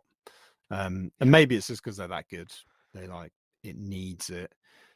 But then, as you're right, maybe later on they change their mind and go, well, let's not override the rule of 3. Let's, actually change the unit count instead. Yeah, I think if they just said, but again, I don't necessarily, and when I make those sort of statements, maybe I'm not thinking about certain synergies or certain specifics that they were trying to offer them by taking them in units, because maybe there's I guess aspects of it. If you wanted to take 6 of them, that and of 2 types, currently that's 2 heavy weapon or fast attack slots or whatever that they fall into. So it's 2 slots, but under your rule, that's 6 slots. Which basically sort of not necessarily breaks for detachments, but might mean you've suddenly got to take another. Well, it's just 1 outrider detachment, because 1 outrider detachment is up to 6 fast attacks. Yeah, I mean, but then you're penalising them with extra CP as well, and they can't fill those slots up with other stuff. So maybe they. Well, but I think that's. I don't know. Personally, I think that would be the better solution. But then, I haven't played or seen people play with these stipulations yet, so maybe this will be fine. But I don't know, I just think it would have just been a more elegant solution just to go unit cap 1, just be a much easier thing to communicate, which is what I'm a big fan of. I like it when it's simple. Just take the unit, make it a 1-man unit, and then go, there you go, or a 1 buggy unit. Don't make it this weird, you can only take 1 of each, because you can also, could you not mix up squads as well or something? No, because I think they're all separate data sheets. But yeah, I thought so as well. Yeah, so I don't know how that would be possible. No, okay, fine. But anyway, the point is that it's a big old double nerf to the orcs there, because obviously they're losing out on flyers and they're losing out on these on these various buggies at the same time, which is a shame, right? Because they are cool models, but you can still get them in your army. It's not like they're saying no longer can you do it, but it was starting to look a bit bonkers. Like orcs to me are big choppy green people that go around having a fight. That is the whole purpose of the orc. Having a fight? Like A fight? it's beautiful, Phil. Sorry, or the London orc. But yeah, look, I think that's the thing. To me, orcs is orcs. Orcs should be able to have buggies, but and I think a Speed Freaks army is still super cool as well, but it needs to be done in. Oh, I mean, it's still viable. You can, with that stipulation, out of all of those, 5 different types of buggies? So that is 15 different buggies you can have in your army, potentially more, depending on what my maths is like. But I mean, it's not like all of a sudden you're limited to just 2 or 3 buggies for your whole army. It's like you can still probably have an army of buggies and other vehicles. So it's still viable, but they're just sort of toning it down a bit. So I think that's fair enough. If you were someone that was like, oh my god, I just love these buggies, regardless of how competitive they are, and you've spent ages painting them up, ready to play a game like next weekend, and all of a sudden you can't because you had 9 of them of one type and now you can only take 3. Yeah, that sucks. But if you weren't a narrative player, which you probably weren't, then you can't. It was kind of obvious that through some rule or another that this wouldn't be the case forever. I mean, yeah. What's interesting as well, though, right? Because I'd like to have this as a kind of closing statement or closing conversation on the topic before we just summarize it. How do we feel about when they do this sort of stuff? Because we've had these conversations before. It's like, is it technically cool that they, out of the blue, change everything that actually impacts the way that you interact with a product that you have bought from them? Like, you've bought 9 buggies specifically to play the game the way that you have chosen to play it, i.e. competitively. Games Workshop has created an infrastructure whereby those are legitimately allowed within the confines of their rule set, and then all of a sudden they come along and they go, oh yeah, no, sorry. It's like, okay, cool. What does that mean for the person who's currently got 9 of these things sat on his painting table getting ready for a tournament this weekend? That is he now going to be told, sorry mate, can't use them? Is he, how is it? Yeah. I would presume this weekend they would let the players, assuming that they submitted army lists for the weekend, say today, or they were going to do it tomorrow. I think it's still fair game because I don't think it's reasonable for people to have to change everything on the fly. I mean, this weekend is like 4 days away, so yeah, fair enough. I think that some of the events that they on the Warhammer community page they talked about are only like a week and a half away, like they're in 2 weeks' time. So I think for for those people that do need to change their army, yeah, it's unfortunate. And I think you're right. There is a conversation, say, as a customer with technically consumer rights. They have produced rules that could invalidate your purchase or devalue it in some way. Massively. I think one of my friends, Joe Jones, he's trying to sell an Iron Hands army. It's beautifully painted. I'm pretty sure it's got like 4 or 5 flyers in, like the storm talons, is it? Like the little small ones. Storm talons, yeah. Oh, or the Storm Talons. One of the super small, like plastic kits. Now, in theory, someone wanting to buy that army now would probably be like, "Well, I don't need that many flyers. I can't. It's no longer a tournament legal list. Why? Instantly devalued it by maybe 100 or 200 quid, whatever the model's worth that you now no longer can't have." So I get it from that point of view that it's sort of unfair kind of consumer practices that you bought something and now might not be playable. I would imagine the counter argument to that is twofold. One, the model's still valid. It can still sit. You can still build it. You can still paint it. You can still play it in, narrative games, in your crusade games. You can still do all of that stuff. it's only specifically really for tournament play, but also we all know that it does include your average game with your mates on the whole, because we all like to play with the match play rules.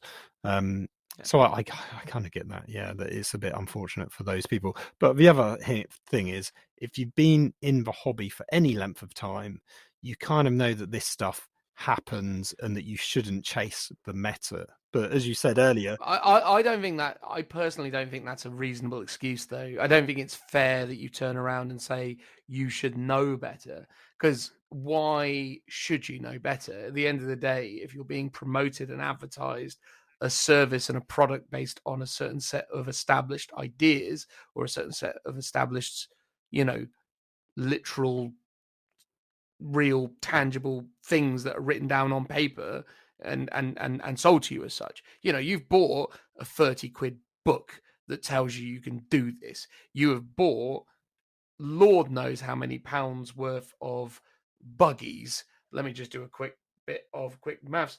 Okay, so they're £30 a buggy. or more importantly, your 6 AdMech flyers, maybe. Well, because they're pretty expensive as well. Well, that's the thing. If you've gone to Games Workshop and you've bought those 9 buggies, that's £270 you've spent, right? So you've spent £270 and the 30 quid for the book. And that's not even everything you bought. But there you go. That's a £300 transaction. You've invalidated the book because the rules in it are no longer apply. And you've invalidated 6 out of the 9 miniatures that you purchased. Now, okay, you haven't invalidated them because, yes, you can play it with your friends. You can play it narratively. But why would you do that to your friends? And why would that be a narrative? Like, it's that thing where it's like you clearly only bought it for that express purpose. Now, fair enough. Games Workshop can rightly state that it has other applications. It's still a physical artifact that you own. Yeah, I mean, because, Blade Guard are good. Everyone's got Blade Guard. I've seen quite a lot of people have got like 15 Blade Guard. You've got, 3 squads of 5, because why not? Like, they're good. Yeah, imagine if they just so happen to be like the top meta and they turned around and said, oh yeah, you can only have 1 squad now. Like, I'm only building 1 squad at the moment, but it's like I want to own a couple of squads. And if I spent ages building them, painting them, and I'm not a super competitive gamer, but I just wanted them because they're cool. You might be the most orkiest, warest speed freak out there, and all of a sudden, even if you weren't ever really gonna, go to competitions, but you just so happen to like one truck in particular and bought a bunch of them, even the ones that aren't necessarily good, because they're kind of capping all of them, even though probably 1 or 2 of them are the, let's say, competitive builds over the others. So you could be someone that's taken 10 of or 9 of the NAF ones, assuming there aren't NAF ones, and the snaz wagon, I assume, you've suddenly been penalized. But I guess it's a bit like the Scion Valkyrie army. It's like you've got to, even though you weren't the intended target, you've been hitting the crossfire, and you're the unfortunate victim of this. And hopefully, they can look at addressing it for those people. But as general, yeah, you're right. It's a bit rubbish that you bought something, as you say, even if it's for, no, I don't want to say a rubbish reason, but you've taken it because you really want to play competitive 40k, and you've bought them, and then all of a sudden you can't, like that. That's pretty rubbish on anyone, right? And sort of feels bad regardless of your reason for I don't think buying something because you want to be competitive is an unreasonable reason to buy something. That's what I'm saying. Like, as much as I think it's a very real reason to buy something. As much as I would sort of look down on someone for trying to go for the bleeding competitive meta edge, I would not look down on someone. You still have to sort of feel sorry for them that they've spent money on something that they now have to. I mean, I guess it's like they've got to shift it and sell it on, I guess. Because they won't. Well, this is the other thing that's super frustrating about these kits, is you can't make anything else out of them as well. Like, say if you're one of those guys now who's got like a bunch on the sprues or whatever, like, you've opened them up and you start breaking them down or whatever, and you're looking at building them. It's not like you can pivot and go, all right, fine, I'll turn 3 of them into this variant and 3 of them into this variant, and at least then I've got selection. It's like each buggy is its own thing. It's like, yeah.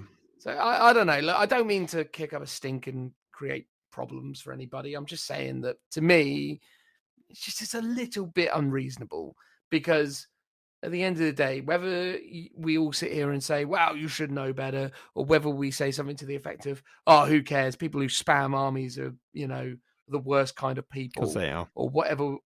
I disagree. I don't agree with that entirely. I don't agree with that at all. I think they're hobbyists. I think they're people who are invested in the game. I think they're important customers. I don't can think see Games those Workshop should 6 upset them. flyers on the back of your shelf there, Dan. So I see where you're. I'm just saying, mate. But the thing is, I've gotten the use out of the 6 flyers. I used them extensively, and I'm at a point now where I just sort of I accept the fact that they have lost their usefulness. I was hoping I was going to have a bit of a renaissance with them when the new Craftworld book came out, but I accept the fact that I probably won't. And that's fine, because they're still in my collection. But the point is that it's it just Yeah, I mean, in theory, the correct way to balance something should be ideally by points alone or via detachment. So if you want to spam an all-fly army because it's thematic, you should totally be able to do that. But whether that army is going to be any good is the issue. It's like, it should be okay. Everything should be playable, but nothing should be broken good or busted bad. If you want to take all flyers, and as long as your opponent can interact with that army, and it's not just you've moved blocked me, I can't hit you in close combat, I can only shoot you. I mean, there's potentially a whole bunch of reasons why. It's like why people don't necessarily like playing against knight armies, because a lot of your army's suddenly useless against shooting them, or just not very good.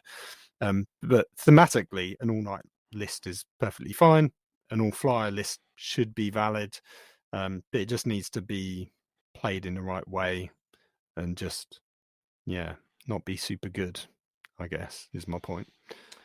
Yeah, look, I think the thing is that Games Workshop need to do a better job of writing rules from the outset, I think is the problem, because, I would support anyone who would tell me that they were upset or angry that they had spent money and are now being told that by virtue of their purchasing decisions alone, they've been unable to, they've lost money or whatever. I think that's just unreasonable.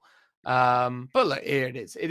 It's not that it hasn't happened before. There's plenty of people out there with, 9 plague burst crawlers and 10 flying hive tyrants or whatever it was before. Plenty of people have suffered, and Games Workshop face no ill effect from those decisions. But you've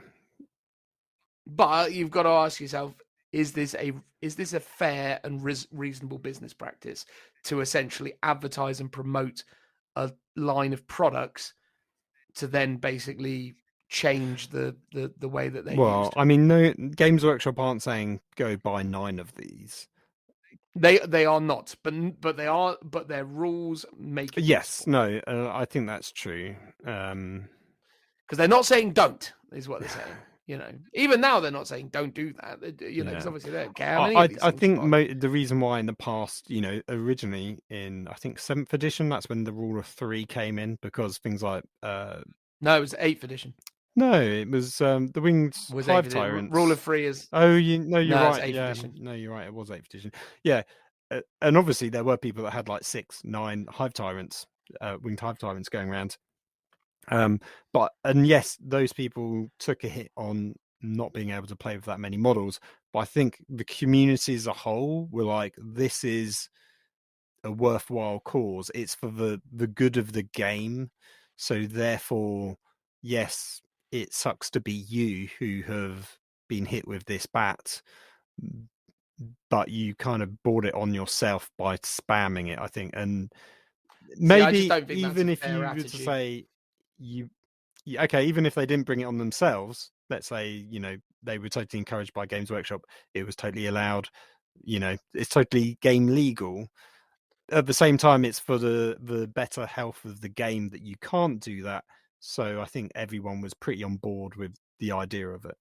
Like with the buggies, you can, whether you like it or not, go to an extent justify it by saying, well, you know, they were spamming. They're really good. They're really good. So we need to tone it down for the good of the game. But there are a bunch of other people. It's like guard flyers aren't good.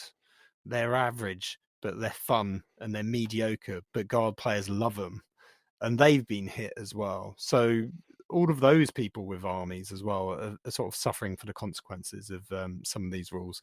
So hopefully they will readdress it to some extent to try and balance that out. But yeah, you gotta hope so. But anyway, look, in general, I love this, right? Despite my diatribe on the topic of the orc situation, because I'm trying to stick up for the little people there, Phil. But I love it. I think it's fantastic. I think what they've done with the Drukhari looks really interesting, although I think the points hikes could have probably have done with being a bit bigger. I think the Adeptus Mechanicus as well, points hikes could have been a little bigger. I think they did a better job of hitting the Adeptus Mechanicus than they did Drukhari. But I think the combination of the flyer debuff and, or rather the flyer changes in terms of the amount you can take and the points hikes will have hit these guys super hard. Drukhari less so, but yeah, definitely the AdMech have had a bad time, which is a shame because, you know, again, I agree that they needed to be nerfed, but they definitely seem to have been hit in all directions. I think the Orcs are the big loser. I think the Adeptus Mechanicus are a big loser. I think the Drukhari are a loser.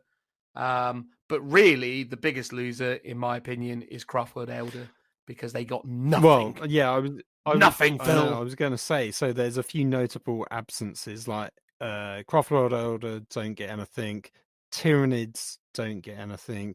Obviously, Tau, Gene Stealer Cult Custodies don't get anything, but their codexes, we know for a fact from Games Workshop that they're Well, Tau Tau, it's alluded that. Well, they said, you know, start of the, you know, next year, so it should be January, maybe it'll be February, so it is coming out soonish.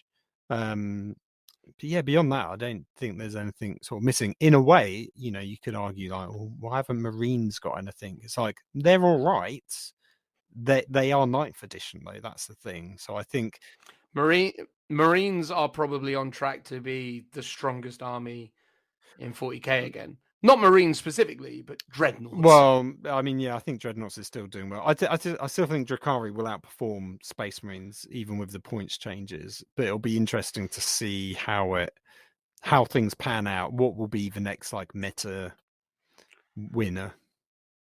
Everyone's saying Grey Knights, aren't they? They're saying Grey Knights and Sisters are just gonna. Well, yeah, Sisters was always a strong codex, so they've not had any change whatsoever. So I wouldn't be surprised if they do well. Yeah, it'll be interesting. Yeah, it is odd that Elder, who, you know, presumably won't be getting a codex till like the middle of next year at the earliest, didn't get anything. Same with Tyranids. Oh no, the Elder codex got nerfed because the flyer nerf does actually hit the Elder quite bad because the flyers are actually still one of the best things they've got. True. So now you can't even take, you know, free Crimson Hunter Exarchs, which was actually one of the better options for the army. So yeah. So that's a shame. Yeah. It is a shame. Yeah, so it's odd that they didn't get them, but I'm just like a bit odd. Maybe it's because they don't know. There's no easy. Maybe they will have a codex. Maybe there's no easy fix for them, or, you know, in 3 months' time when they do the next round of updates, they will look at Elder Nids, for example. So maybe they just don't know exactly what to do with them just yet, and hopefully that by lowering those top performers, technically Elder are going to get better. But yeah, I doubt it. I don't know. I want Elder to be good again, but I'm happy to wait. There you go, guys. Well, hopefully you enjoyed our little exploration around the balance data slate. Hopefully you enjoyed our seemingly unique perspective on certain attributes of the overall discourse. But no, I think, look, overall, I'm dead in favor of it. I'm looking forward. Truth be told, I'm looking forward to the next update, which I guess is going to be scheduled for around February time. So yeah, I think the next update is going to be the interesting one, because that's when a lot of this stuff will have had its time to, you know, percolate and to feel itself out, and we'll start to see developmental, ideas around these stipulations. So, yeah, I think by probably, if everything runs smoothly with the good people at GW, we might get back to having a really nice game system by the middle of next year. Noting that it still has all the same problems, though. The stratagem system is still bloated. There is way too many rules still. But, and this is supposed as if anything, just adding more rules to it. So in a way... Yes, again, as sort of alluded to at the beginning, if you're that casual player that doesn't want new updates or new rules, this is probably a bit of a nightmare to keep track of. If you're not, if you're not a Warhammer community, you don't, or, social media necessarily, you might not know about these updates. I'm sure I've had plenty of conversations with people in the past, and you'd mention a rule that came in from the updates from 8th edition, and they wouldn't be aware of it because they just haven't been keeping track of when we were getting our relatively regular quarterly updates back then, or maybe they were every 6 months, the beta updates in 8th. Well, they used to have in 8th they had the half-year updates, and then they had chapter improves, so the two worked in synergy. So it was every 6 months. And then they just randomly threw stuff in on White Dwarfs and other places as well, which was a mad old time. But there you go. Long story short, it's it's good to see. And I think I think it's good for the game overall. So, such a positive move. Yeah. Big time. Well done, them. There we are. Phil's applauding. All right, guys, that'll do. Transitional noise. Woo!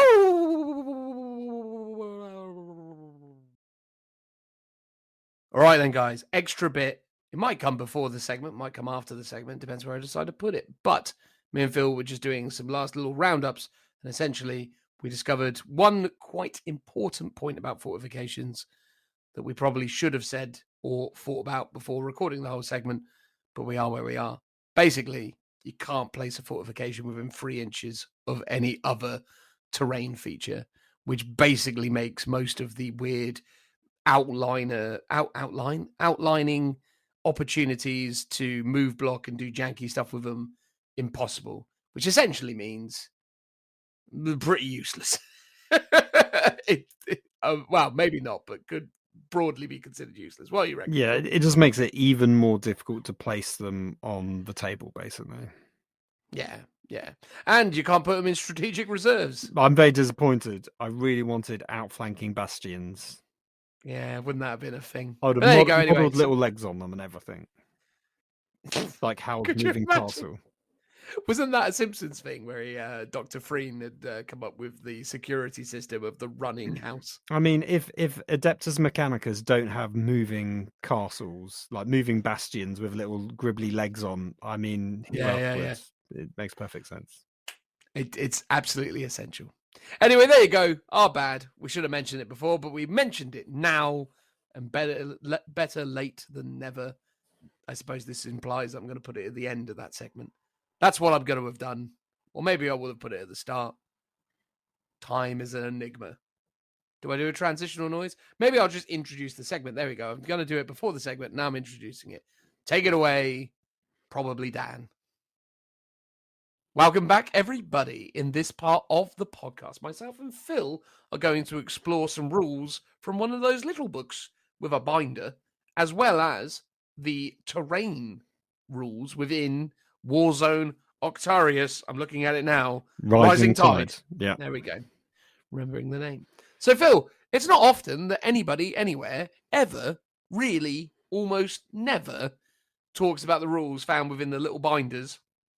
Except, obviously, Grand Tournament, insert year of origin. So what drove you to it, Phil? What made you go, you know what? I'm finally going to buy and endorse one of these little bindery books. I'm going to finally make you play Crusade. But are these Crusade missions, Phil? Is that what you're saying? They are, but you can quite easily play them taking out the Crusade elements The thing in this one, so this is Mission Pack Containment. It's the one with the big Tyranid on that ties in with the Octarius Warzone. So this one contains Planet Strike. And if you remember from the heydays of maybe 6th, maybe 7th edition, and in fact even earlier probably, Planet Strike I think I was playing Planet Strike in 5th, mate. Yeah, Planet Strike's always been a thing that's been redone over the years in different editions. There's an attacker, there's a defender. The defender tends to have lots of buildings. Obviously we're going through the new terrain rules or the updated terrain rules. And as part of that, I thought, let's give it some context. So let's talk about the Planet Strike rules in brief. I'm going to skip over the majority of it and just explain the sort of more terrain-specific elements to Planet Strike, just to give people the context of the terrain rules that we're then going to go through shortly afterwards. I'm excited, Phil. I played a fair bit of Planet Strike back in the year 2010 because I was, back in those days, heavily involved in a lot of campaign gaming. And we used to go to events at a now, as I understand, defunct hobby shop called Maelstrom that used to exist in like Mansfield or somewhere like that, north of Nottingham.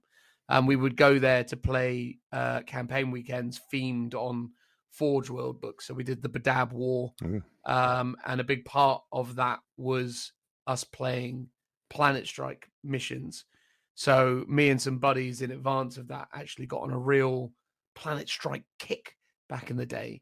Although, if I remember correctly, they also incorporated weird Horus Heresy rules into it, which essentially meant that they had Legion-sized tactical squads, which are basically like 20 Space Marine tactical squads in bastions, which were terrifying things in 5th edition to deploy within any distance of, because they'd just be like, here's all the bullets. And you're like, oh, goody. But there you go. That was one of my earlier experiences of it. I remember Elder being good as an attacker. Who would have thought? Well, exactly. That's, yeah. Well, here's the thing. Most of the terrain is always Imperium themed.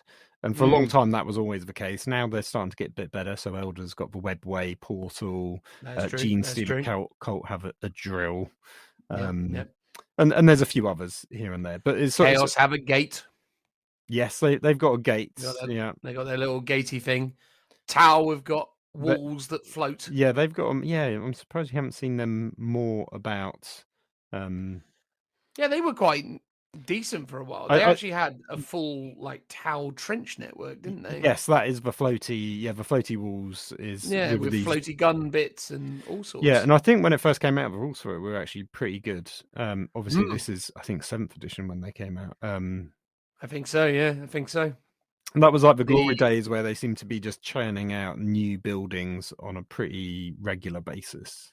Yeah, they were doing a healthy amount of, because obviously 6th edition was when they introduced the idea of fortifications. Believe it or not, there was a time in 40k where no one's air quotation marks competitive list would leave home without at least a bunker or an Aegis defense line. Yeah, I remember those days where the Aegis defense line was pretty essential to a guard army just to get cover across your army. Yeah. No, the Aegis defense lines were pretty tasty. The bunkers were good as well because they had these weird rules about hatches. So, like, you could put like a massive unit of Centurions in a bunker and then have them appear in the middle of the board. The escape hatch. Yeah, or they had it was the only place you could really get the Icarus las cannon as well, which was always really good at taking out flyers, which was also quite prevalent because they'd just released all the flyers and flyer rules as well. Yeah. They had that on the. You could add an Icarus las cannon to an Aegis defense line, but the kit didn't come with it, so you only got the quad gun. Yes, yeah, that's right. The Aegis, and that was quite often. That was quite often the way. Some of the kits had in the rules options for multiple weapons, but you only got the weapon option from a specific kit, so you'd almost have to buy that to get the weapon. So yeah, when it came to the Aegis defense line, I only had the quad gun because that's what came with the kit. I never bought, I think, like the Bastion or something which is where you get the las cannon, and I think also has a communications array. Comms array, that was it. Yeah, I used to rock the Aegis with a comms array with an Altark back in olden days, because the Autark would add +1 to my reserve roll, and then the comms relay would let me re-roll it. Oh yeah, that was good.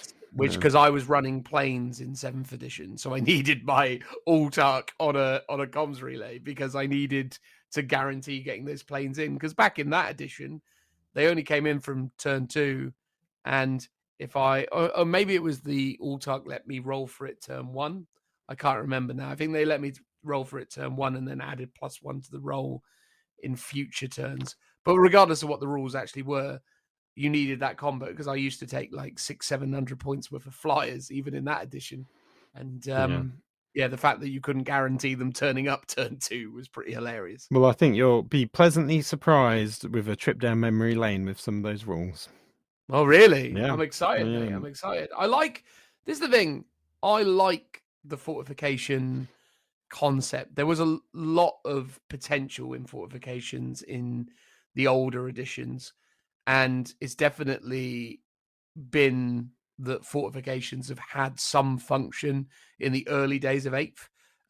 There was a lot of appetite for things like the really obscure fortifications that aren't really readily available anymore. Like there was some like plasma cannon battery. Oh yeah, the macro plasma cannon. I've still got that in a box somewhere, because that was hot potato when it first came out. The rules for that were so good. Everyone wanted them. It was really hard to get. Same with the void shield generator. Yes. I think the first version came out in resin, and then was the second version. Was it in plastic, the second one, or did they just the current version is plastic, but the old original version was a resin one, which I think might have been the case for the macro plasma and things like that. I think they're resin casts. I thought it was in plastic, but you know what? I've never opened up the box to find out. No, I think you're going to be surprised, because I remember Sean telling me about, and again, I might be misremembering this, but I remember Sean telling me about how much of a absolute nightmare it was for him building his. But maybe I'm confusing that with him building his void shield generator. Maybe that's where I'm going wrong, because he does have the void shield generator. Well, I quite often got the impression a lot of the plastic from because they were manufactured in China, they didn't quite go together as well as they should have. No, that is true. That is true. I built a fair share of the Imperial Bastions in my time, and they're not. I mean, they're all right. For a while, they were one of the best multi-purpose kits for doing all sorts of gubbins. They were like the most popularly used, like kind of kit bash for kind of crazy terrain pieces, armies on parade, all sorts. You don't really see it now because that was the only terrain piece pretty much for a long time. It was like the one kit. It's weird looking at it now, like it's dated, but it still kind of looks cool. Like I don't know if it's just iconic. It's got a shape. It's weird. I was Googling it at like Imperial Bastion just to get the image to look at, and up came next to it the old cardboard Imperial Bastion, which had some plastic sort of Necromunda tile pieces for the sides, but all the the main shape of it was all cardboard. And weirdly, looking at it next to the plastic Bastion, it's like, oh, I can actually see the visual design cues of like that central structure of like. The plastic kit is an updated version of the old cardboard one, which I never really thought about much as being a thing. Yeah. Well, no, that's the thing. And I think the thing was, anyway, in the early instances, with the macroplasma, I think it was something dumb like, I think the Elder were using them quite extensively, where people were putting like 20 Reapers in them. And it basically became this unkillable potato that just was filled to the brim with guns. It was just ridiculous early doors, but obviously as time's gone on, the scenery feature is much less prevalent. Obviously they keep trying to make it more relevant, although I think the last scenery feature they released was the Marine one, right? The turret. Yes, although I'm trying to think, that is a fortification, isn't it? Well, I think there was fortification. The Orc one I think came out. Oh god, they just did Orc ones, didn't they? They did the tower. Oh yes, sorry. I was thinking of the mech shop, but the mech shop came out the last codex, I think. The tower is the newest one that they produced. Sisters didn't really get it. Oh no, they had the statue from before. Sisters have one. Yeah, I mean, but they didn't do a new one for them. Yeah, and then obviously there was the plague furnace for Death Guard. Yeah, Death Guard. That was a new one as well. Yeah. So actually, they have still been pretty good at supporting fortifications.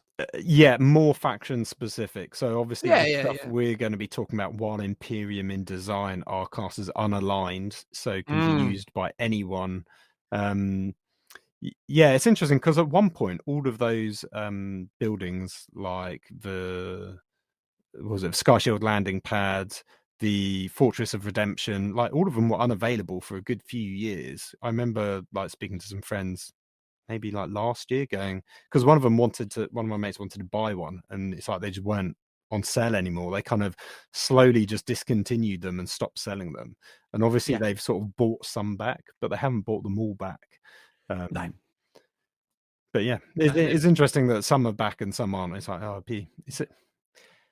even if the rules for them are a bit rubbish, we'll find out. But it's nice to have the option to buy them, especially for people that like to have great tables, want to convert and kit bash them up. Because I think that's one of the most interesting things with the terrain is the converting and hobby side of it to make custom bits of terrain. And every time we used to go to Warhammer World, I would always marvel at the custom tables that they would make out of like the old Imperial style terrain kits.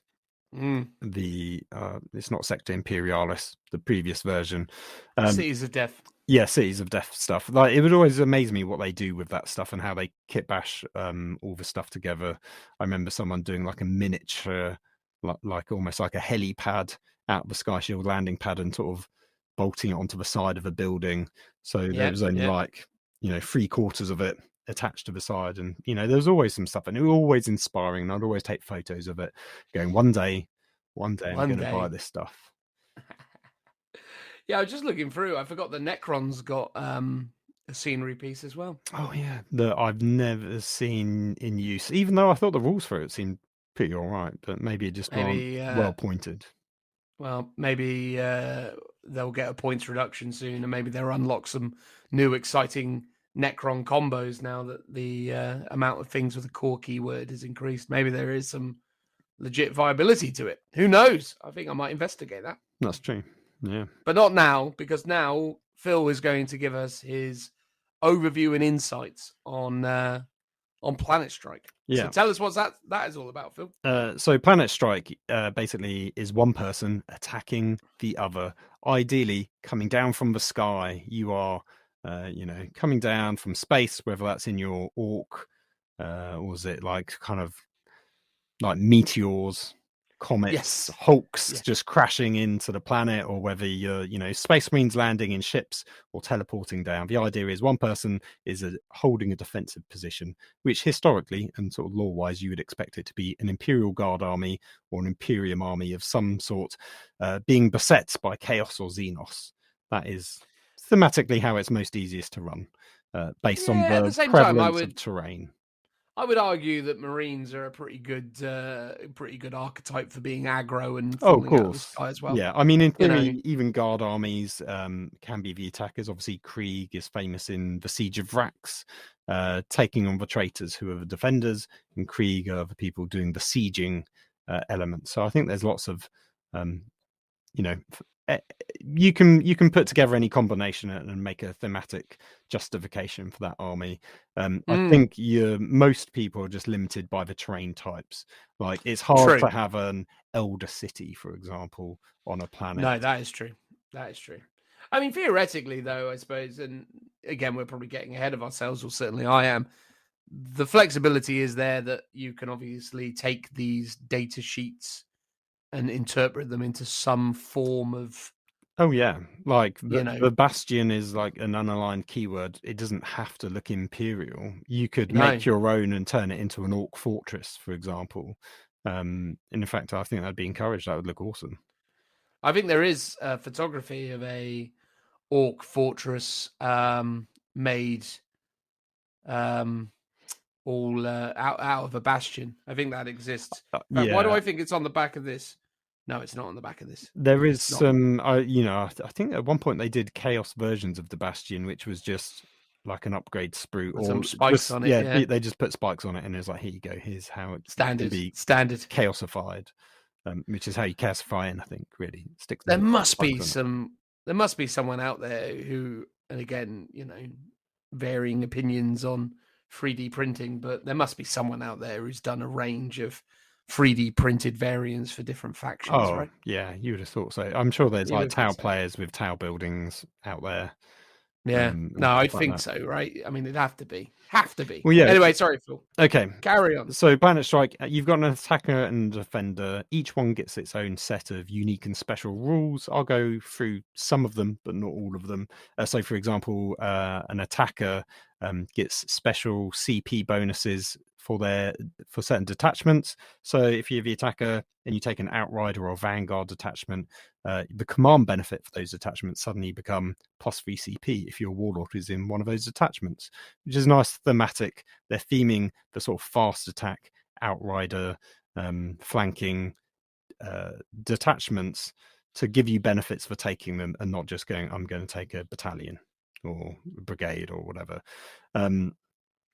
Spearheads, for example, cost more rather than less if you're an attacker, whereas the defender, the spearhead gives you your free CP bonus if your warlord's in the spearhead.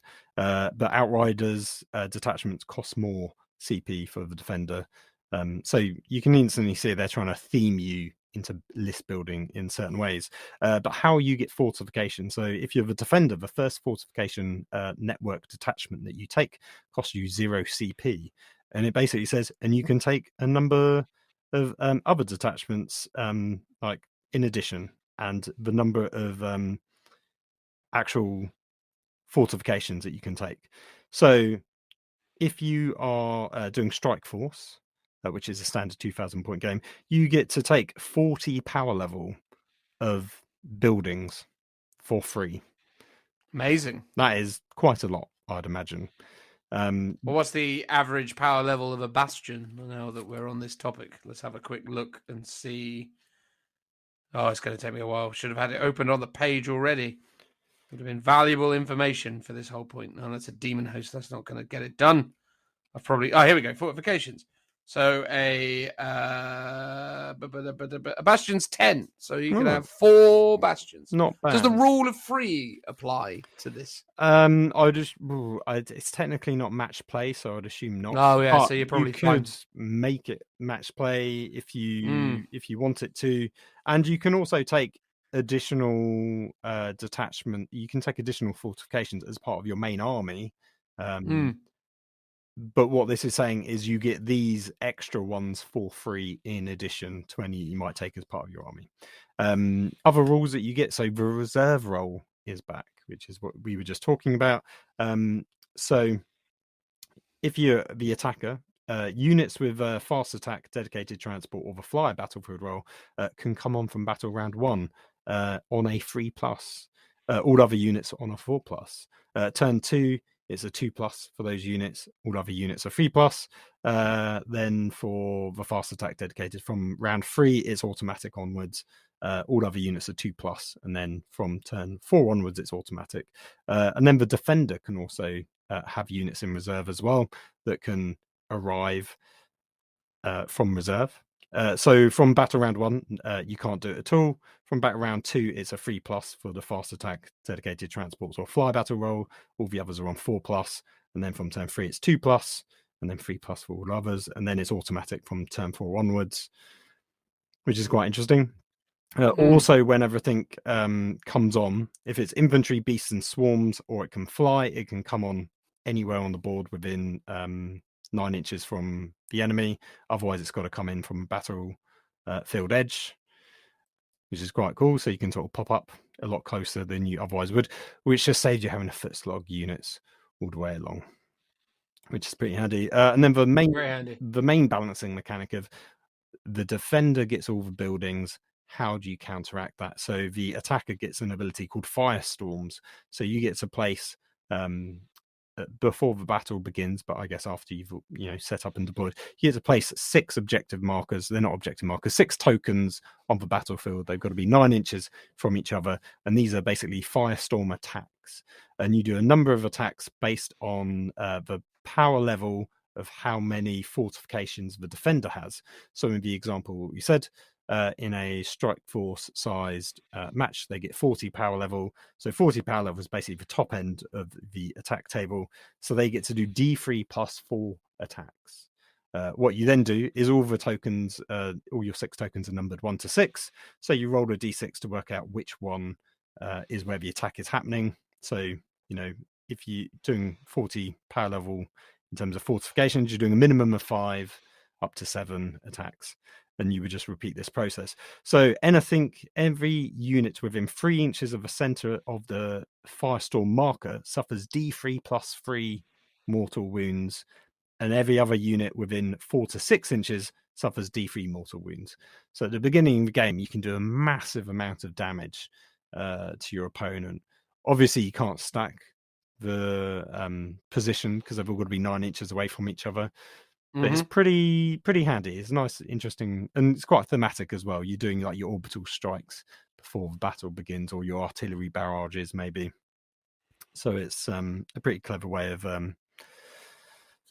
trying to balance the game out.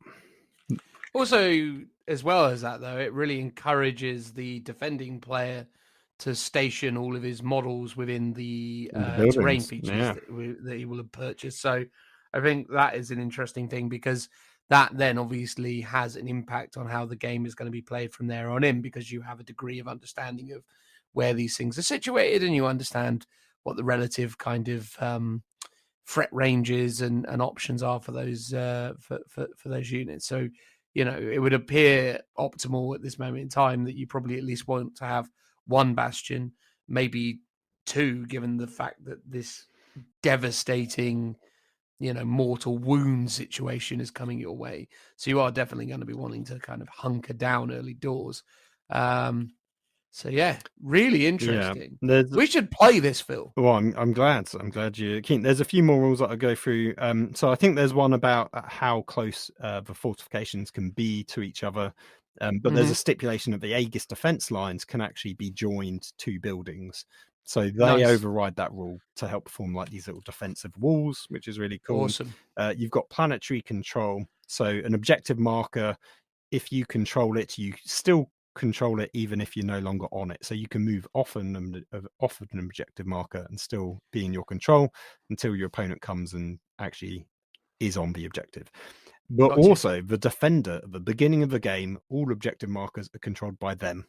So it basically means the defender doesn't even need to be on the objective to be technically controlling them until the attacker actually gets within range of the objective marker to take it off them. I like that. But there's one more. There's strongholds. So basically, transport buildings, which is a key word. So things like bastions can have troops embarked on it. So it's a transport and it's a building. You can actually place 1 objective marker inside each building with a transport keyword. It then becomes a stronghold. So it's got a bunch of different roles. You can only ever have 1 objective marker inside each stronghold. The stronghold itself counts as the objective marker. So obviously if you're measuring, 6 inches from the edge of an objective marker. 3 inches. Oh, sorry, 3 inches. I'm going mad. You would measure 3 inches from the bastion, for example, all the way around. Which is quite interesting because then the range of that objective marker becomes quite huge. Yeah, it's pretty big. Yep. What else do you have? Again, like normal objective markers, strongholds are automatically controlled by the defender right at the beginning of the game. Models embarked within the stronghold count towards the number of models that the player has within range of it. So if you've got a 10-man squad embarked within your stronghold, you count as having 10 men on the objective, even if you're not on the board, because normally transported stuff are counted as being off the table. If any of these has the objective secured ability, then the player will control that stronghold, even if there are more enemy models within range of that stronghold. So if you've got an objective secured unit inside, you've got OBSEC on that objective, basically. Nice. However, if both players have models with objective secured within range of the stronghold, so if the defender has models inside and your attacker has models outside, they both have objective secured, it counts as a besieged stronghold, which basically means neither player control it during the battle, and at the end of the game, it counts as being controlled by the attacker. So there's a bit of a benefit for almost like outlasting the defender, because they're going to Gotcha. switch to your control. So beginning of the game, they're all controlled by the attackers. The besieged strongholds at the end of the game switch to the attackers, which I think is quite a cool little mechanic. There's a bunch of stratagems. I'm not going to go through any of them. There's a bunch of extra abilities as well. So you get attacker specific stratagems, defender specific stratagem. You got your agendas, which are your crusade agendas, which are a bit like secondaries, but they tend to go towards your army building as opposed to winning the game. And you've also got Planet Strike battle traits. And then that's basically it. There's some extra rules around how campaigns work. And then you've got specific missions as well. Some missions will tell you exactly where you need to place some or all the buildings, and where your deployment zones are and stuff like that. So there's a ton of interesting mechanics around how that could all work. I mean, it sounds great. I think definitely we need to give this a go, because I love like more narrative style missions, and there's nothing more interesting than that kind of siege style gameplay. Yeah, I always remember back in the days of Warhammer, the Citadel Castle kit, which was obviously a series the of old foam one. No, it was plastic, wasn't it? The old castle. Well, I think there might have been two versions. The very original Fantasy Battle one, I think, was like a foam construction. Possibly. And then I think there was a second version, maybe a bit later on, which was plastic. Yeah. Yeah. Well, anyway, I just remember there was like a whole series of like siege-based missions where it was like, I think it was called just like Fortress or something weird like that. But yeah, like that was always something really iconic. And again, I think the idea of, creating an imperial stronghold of bastions and other kind of like wicked fortifications and having that whole kind of facility built out just sounds amazing. Like the idea of just, building out your own little base, as it were, and then obviously having your opponent need to come and take that away from you is it's charming is what it is. It's charming. I think one of my first books I ever bought was, I'm sure it was Fantasy Battles Siege, I think it was called, which I think was maybe like second or third edition Warhammer Fantasy. I can't quite remember now. It was super old, but I absolutely loved it.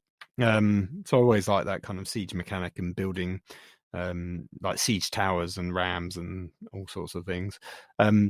I know we always talk about, we don't want layers and layers of rules on top of our game, but I think this is one of a few exceptions where it really works because it's part of the narrative.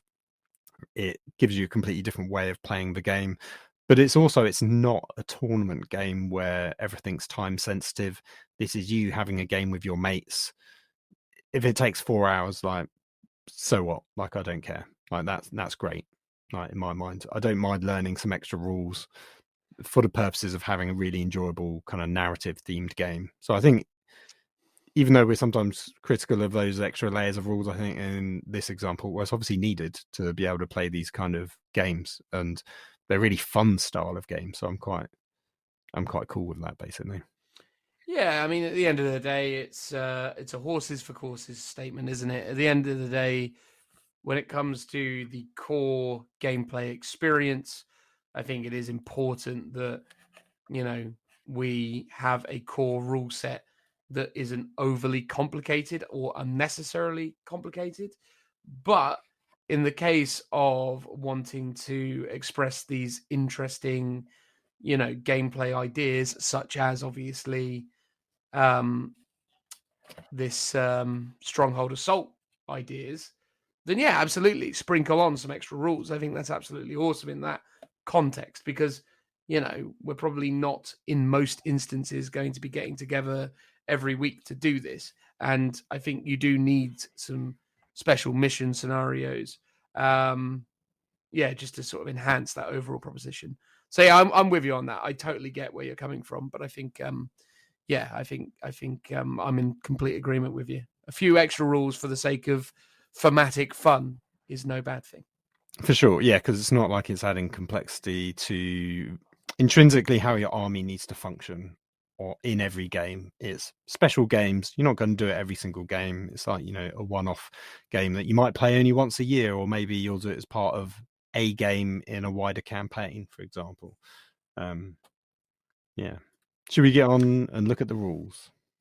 Why not, eh? Let's start talking about these there fortifications and all of the fun within.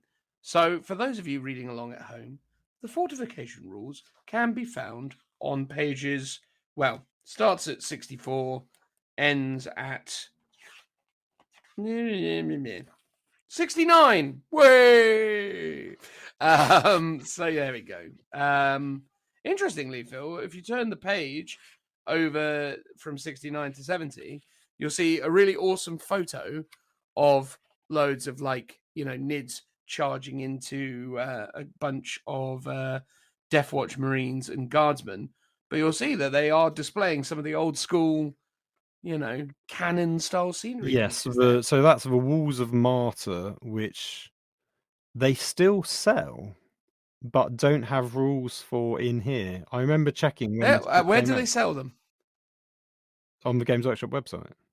I'm just on the Games Workshop website in front of the terrain thing. The trench network, yes, but not the gun emplacements. Oh no, sorry, yeah, the Walls of Martyr they sell. They sell the little bastion bunker that joins onto it, but they all sell them as separate pieces rather than one big kit.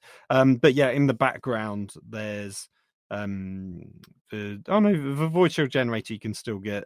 The Fortress of Redemption you can still get. So most of this is still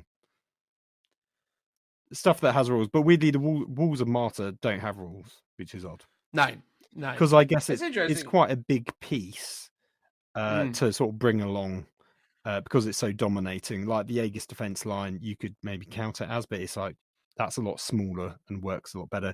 This would almost be just a static piece of terrain that you would set up, give it a defensible obstacle, like barricade type stuff, and it would just be generic on the table. It wouldn't really be something you would buy to add into your army, I don't think. No, agreed. Anyway, let's go back to page 64 and ignore most of what's written there because it's just a bunch of fluffy stuff. Flavor text. So, flavor text. There we go.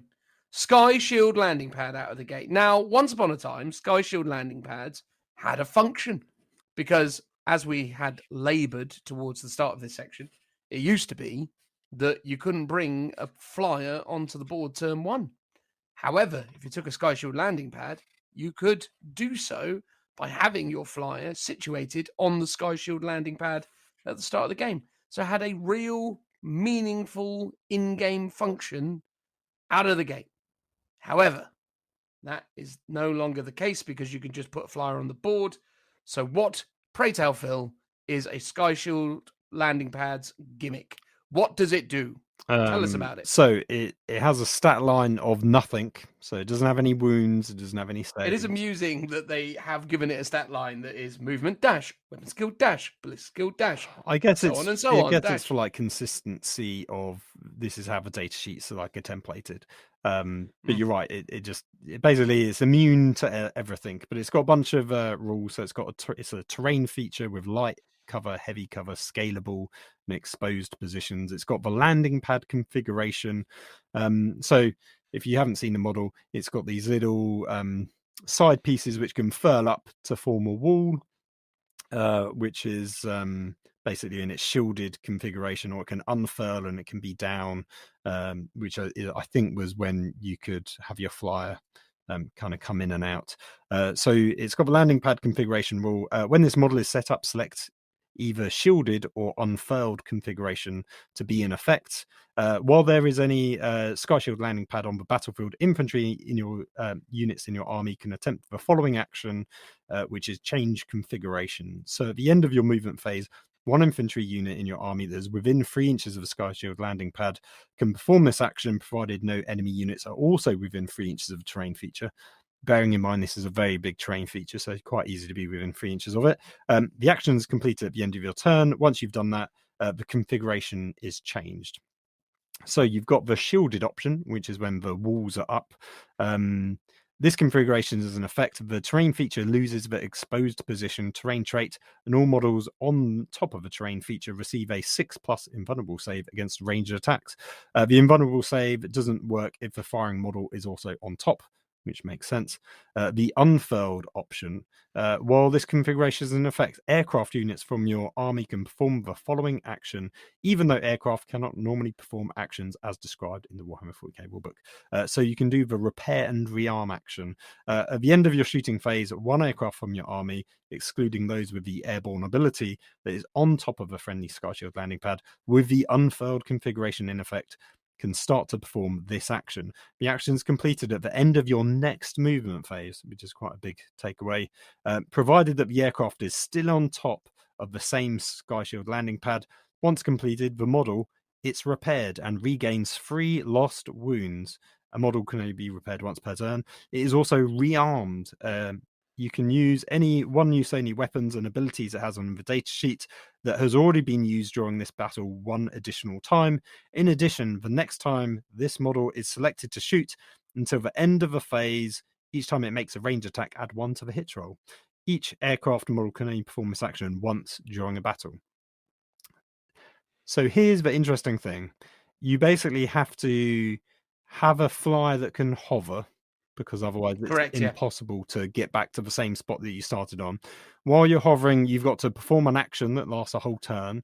While you're doing that, you can't shoot or do anything else with your flyer because it's performing an action. So you lose a whole turn of shooting while you're stationary and potentially could be charged because you're hovering.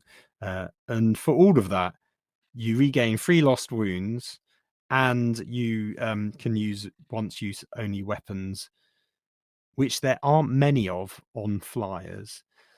Certainly not anymore. It used to be that they were covered in missiles that used to be one use only, but they've since made those just endless missiles, haven't they? Yeah, I think I saw someone online say, I think basically it's like the Dark Talon. There's like literally one flyer that will benefit from one use only weapons. I mean, potentially you could argue if something had the bomb ability that was one use only, but normally that's not the case anymore. As well. Well, the Dark Talon is, as they said. So there you go. The one thing that can use it. Yeah, it's like the Knight Fortification, where you can not shoot for your Knight for a turn, and then yes, you get to shoot at all your shots at maximum attack rolls rather than having to roll a d6. I think you could repair and rearm, gain like a couple of wounds, and shoot all your weapons at maximum number of shots. And it's like, but statistically, on average, I'd be better off just shooting 2 turns instead of not shooting. And this is a similar thing where, you get +1 to your hit rolls, and you get 3 wounds, and you rearm yourself. But it's like, is anyone really going to do that? Like, no. I mean, I don't know. Thematic, but I don't think it actually has any practical use in a game that much. It could be useful if you are in a very specific set of circumstances where your flyer has taken damage, and within the confines of the Planet Strike missions that we talked about, there could be a reasonable reason for you to want to use this just purely from a kind of thematical perspective. I think, but being brutally honest, nothing about it is good enough to justify 140 points. Yeah, it's a lot of points in a match play game. I think that's probably a 6-up invuln is pretty trash. I mean, it's good, but not for 140 points. And I mean, I suppose the benefit of it is it's a thing that you can place that is ultimately something that no one can interact with, which is interesting. They cleaned up fortifications, though, right? Because fortifications aren't technically supposed to be part of your army, right? Because there was some wibbly nonsense once where people were going, I could take this fortification that has absolutely 0 ways of interacting with it in the game, but it counts as a model and it's in my army.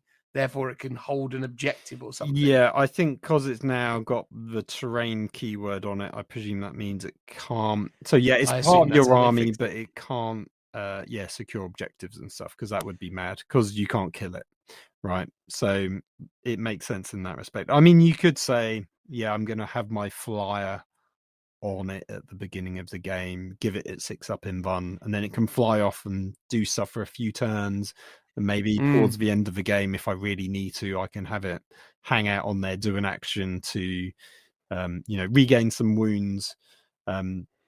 But normally, I think most people just say, "I'll just have an extra last hurrah of shooting before it gets blown out of the sky."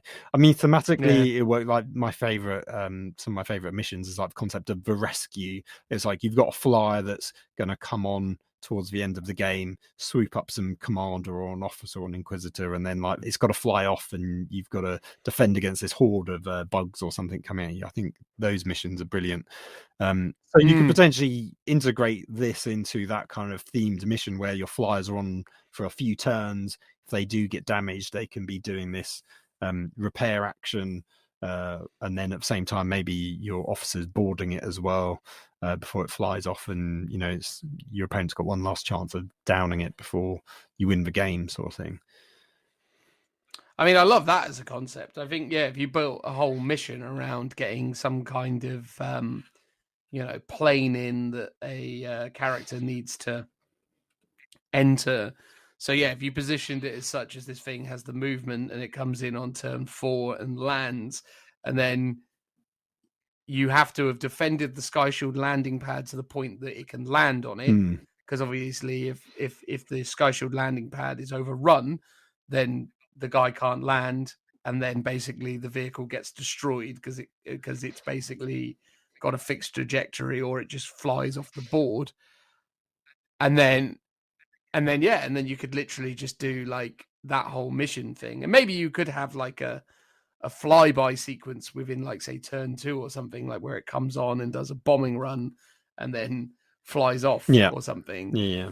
And then, you could add some really nice thematics to the whole thing, but that'd be a really fun game. Very Starship Troopers. I was thinking that because there's the bit where they go to the outposts and they're about to be overrun, and the dropship comes down at the last minute to pick them all up, and then that poor officer's like lost his legs.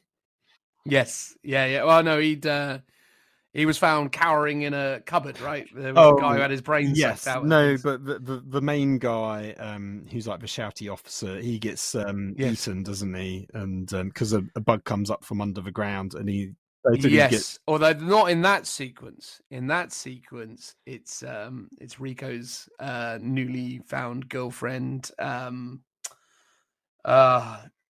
Dibs, something like that. Yeah.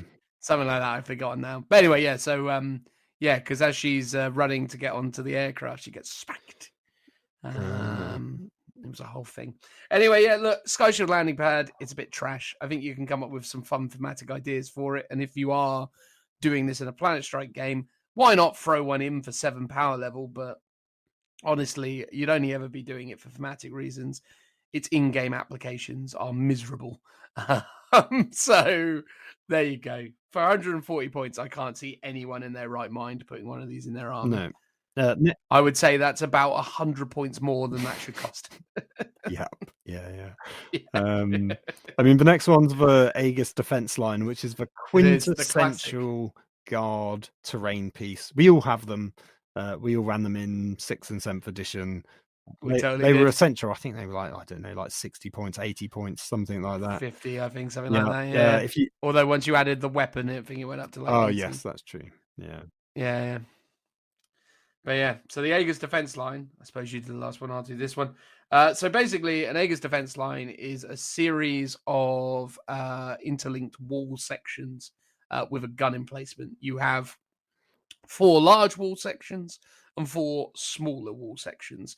And if I remember correctly, there is a way that you need to position these.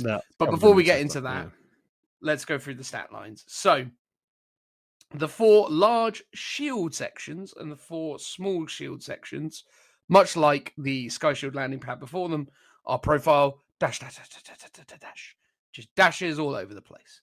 However, the gun emplacement, of which you can have between 0 and 1, has movement dash, weapon skill dash, ballistic skill 5+, strength 3, toughness 7, 3 wounds, and a leadership of 4 and a save characteristic of 4+. Obviously, you will have noted that it doesn't have an attack value, even though I opted not to say so, but that is also dash. So, ballistic skill 5+.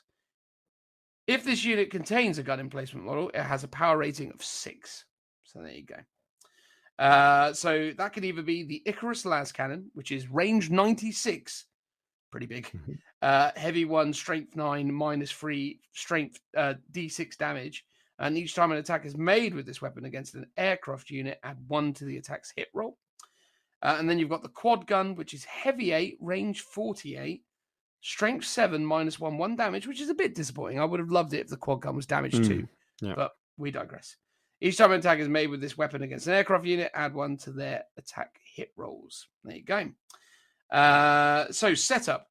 When this unit is first set up on the battlefield, each small shield section and large shield section in this unit must be set up so that it is end-to-end contact with at least one small shield section or large shield section in this unit. You do not have to set up all the small shield sections or large shield sections up on the battlefield if you do not wish to, or if you have insufficient room. If this unit includes a gun emplacement, it must be set up wholly within 3 of any small shield section or large shield section in this unit. If you don't set up any, you cannot set up the gun emplacement either. So what they're basically saying is you need to go either small, large, or large, small, essentially. So you have to alternate. No, you don't. It's because you can set one piece up next to a small or a large. So you could do large, small. But what it's saying is they all have to be connected. Like one piece just has to be connected to another piece. Like you can't have them separate. So I can go small, large, small, large, small. But what you can't do is small, have a 12-inch break, and then somewhere else on the table go large, whatever. Like they've all got to be connected as one long Gotcha. piece. Well, that makes more sense than how I was reading it. Thank you, Phil. Well anticipated. So terrain features, shield section. After this is set up, this unit's small shield sections and large shield sections are treated as single obstacle terrain features with the following terrain traits, as described in the Warhammer 40,000 rulebook. Defense line, defensible, light cover, heavy cover, unstable position, and difficult ground. The difficult ground's an interesting one because it basically means if you wanted to, so because it's an obstacle, you can fight over it. But if you were to be like 4 inches behind it, then your opponent needs to get to the other side and over, and it's a -2 to your charge because it's difficult ground. So it's quite interesting kind of defensive mechanic. I think from that respect. In fact, it gives you hard cover as well, so you get a save while in combat, and that's pretty cool. Yeah, and I suppose the unstable position is that you basically cannot be set up on it or end a move on it. Yeah, because that's one of those weird ones you don't encounter all that often. But yeah, if it's an unstable position, you can't stand on it. Yeah, it's pretty impossible to do that anyway because it is so small. But someone could depends how you position your small and large sections. You could probably wedge one on there. Well, yeah, I mean, a large base like a knight, for example, could rest on it and be like, "Oh, I'm kind of half over it," and it's like, no, you can't. You've got to be either side of it, basically. Yeah. But the fact that it's also heavy and light cover is pretty strong, as well as the defense line as well. So terrain feature gun emplacement. After it is set up, the unit's gun emplacement, if any, is a building terrain feature, as described in the Warhammer 40,000 core rulebook, which essentially means that it is a piece of terrain that you can't interact with beyond. Well, essentially, it's effectively treated as an infantry model or a vehicle. Effectively, it's just that it doesn't have a transport capacity, so you can't go in it. So you're basically able to punch it and shoot it as if it was a building or an infantry model. But yeah, it's just you can't. It doesn't have a weapon skill, so it can't hit you. It doesn't have attacks, so it can't hit you again. So yeah, it's a bit sort of limited in the ways that you can what it can interact with you. But yeah, you can pretty much do whatever you want to it, except for enter it. Can't enter that building. It's also got automated weapons. In your shooting phase, each time a gun emplacement from your army is selected to shoot, you can only select one of the following targets for its attack: the closest eligible enemy unit or the closest eligible enemy aircraft unit. But should you be able to do so, you can operate the gun emplacement. While there are any gun emplacements from your army on the battlefield, infantry units in your army can attempt the following action as described in the Warhammer 40,000 core rulebook. Operate gun emplacement. At the end of your command phase, one infantry unit from your army that is within one of a gun emplacement that is not being operated, see below, can start to perform this action. The action is completed at the end of your movement phase. Once completed, until the end of the turn, this gun placement loses automated weapon ability, has a ballistic skill characteristic of 4+, and is treated as being operated. So what's really good about that in terms of the actions, I do it at the start of my command phase, which basically means I have to be already within range of it in order to do it. So I have to be within 1 inch of it in my command phase. But I do the action in my command phase. The action completes in my movement phase. Thus, I am still eligible to have moved my normal move, because that doesn't stop you from doing an action. So you can activate the thing and move. Then, as long as you don't advance, because if you advance or fall back, although if you were in engagement range, you couldn't do the action anyway. But the point is that, yeah, activate, move, end of the movement phase. This comes into effect. And now I can still shoot or do psychic powers. Not that psychic powers stopped actions anyway. Or maybe they did. Yeah, I think they did, actually. Anyway, the point is it triggers at the end of the movement phase, so I'm good to do another. You're things. not losing a whole squad of shooting to fire this, which is good. I think the only downside of it is starts off with a 5+ ballistic skill, goes to a 4+. I kind of wish it was like the old rules where it would be the ballistic skill of the operator. So if it was a Space Marine operating it, it would be ballistic skill 3+. If it was a Tech Marine, it'd be 2+ or whatever. You know, that'd be much more thematic. And in a way, it kind of hinders you. So for a guard person, and obviously this was predominantly a guard thing, you'd be like, oh, ballistic skill 4+, brilliant. That's what my army shoots at. But if you're a Space Marine army and you got ballistic skill 3+, you'd be like, well, why would I take this? I'm shooting it. I'm hitting on 4s, even if I'm operating it. Like, why is it not 3? Well, you're hitting on 4s, and you get to fire your. True, you're not sacrificing anything else. But I'd have just liked it thematically to tie in with the army that's operating it or the user. But yeah, I mean, it's pretty good overall. It's very similar to the old rules. The fact that you're getting light and heavy cover is pretty cool. The fact that you could have this terrain piece right on your deployment edge. So your whole army could be out in the open. They're not behind ruins to be hidden from obscuring. You're just doing old school Aegis defense. I'm right out here so I can jump on objectives turn 1. And then you're still getting your cover save. That seems pretty strong, I think. And the fact that you can get a weapon is pretty good. But how many points do you think it's worth? It's worth more than a Sky Shield landing pad. So based on that, 200. But I don't think it should be at 200. I think with a gun emplacement, it probably should set you back like 100. I haven't actually looked, so let's hear what it is. You're spot on. It's 100 points for the defense line, 15 for the Icarus las cannon, 20 for the quad gun. I think that's too expensive by far. Yeah, I'd say with the gun, I'd expect to pay 100 points for that, not 120. Like that's hefty. Well, for what you're it's getting. basically you're paying the cost of 2 infantry squads to protect probably 4 infantry squads. You kind of just be like, I'll just take the extra infantry squads and weather the storm of the firepower that they're going to get. to be fair, right, the reason why everyone took these in 6th and 7th edition, or less so in 7th, but definitely in 6th, was because they gave you a 4+ cover save, which was essentially a 4+ invulnerable save.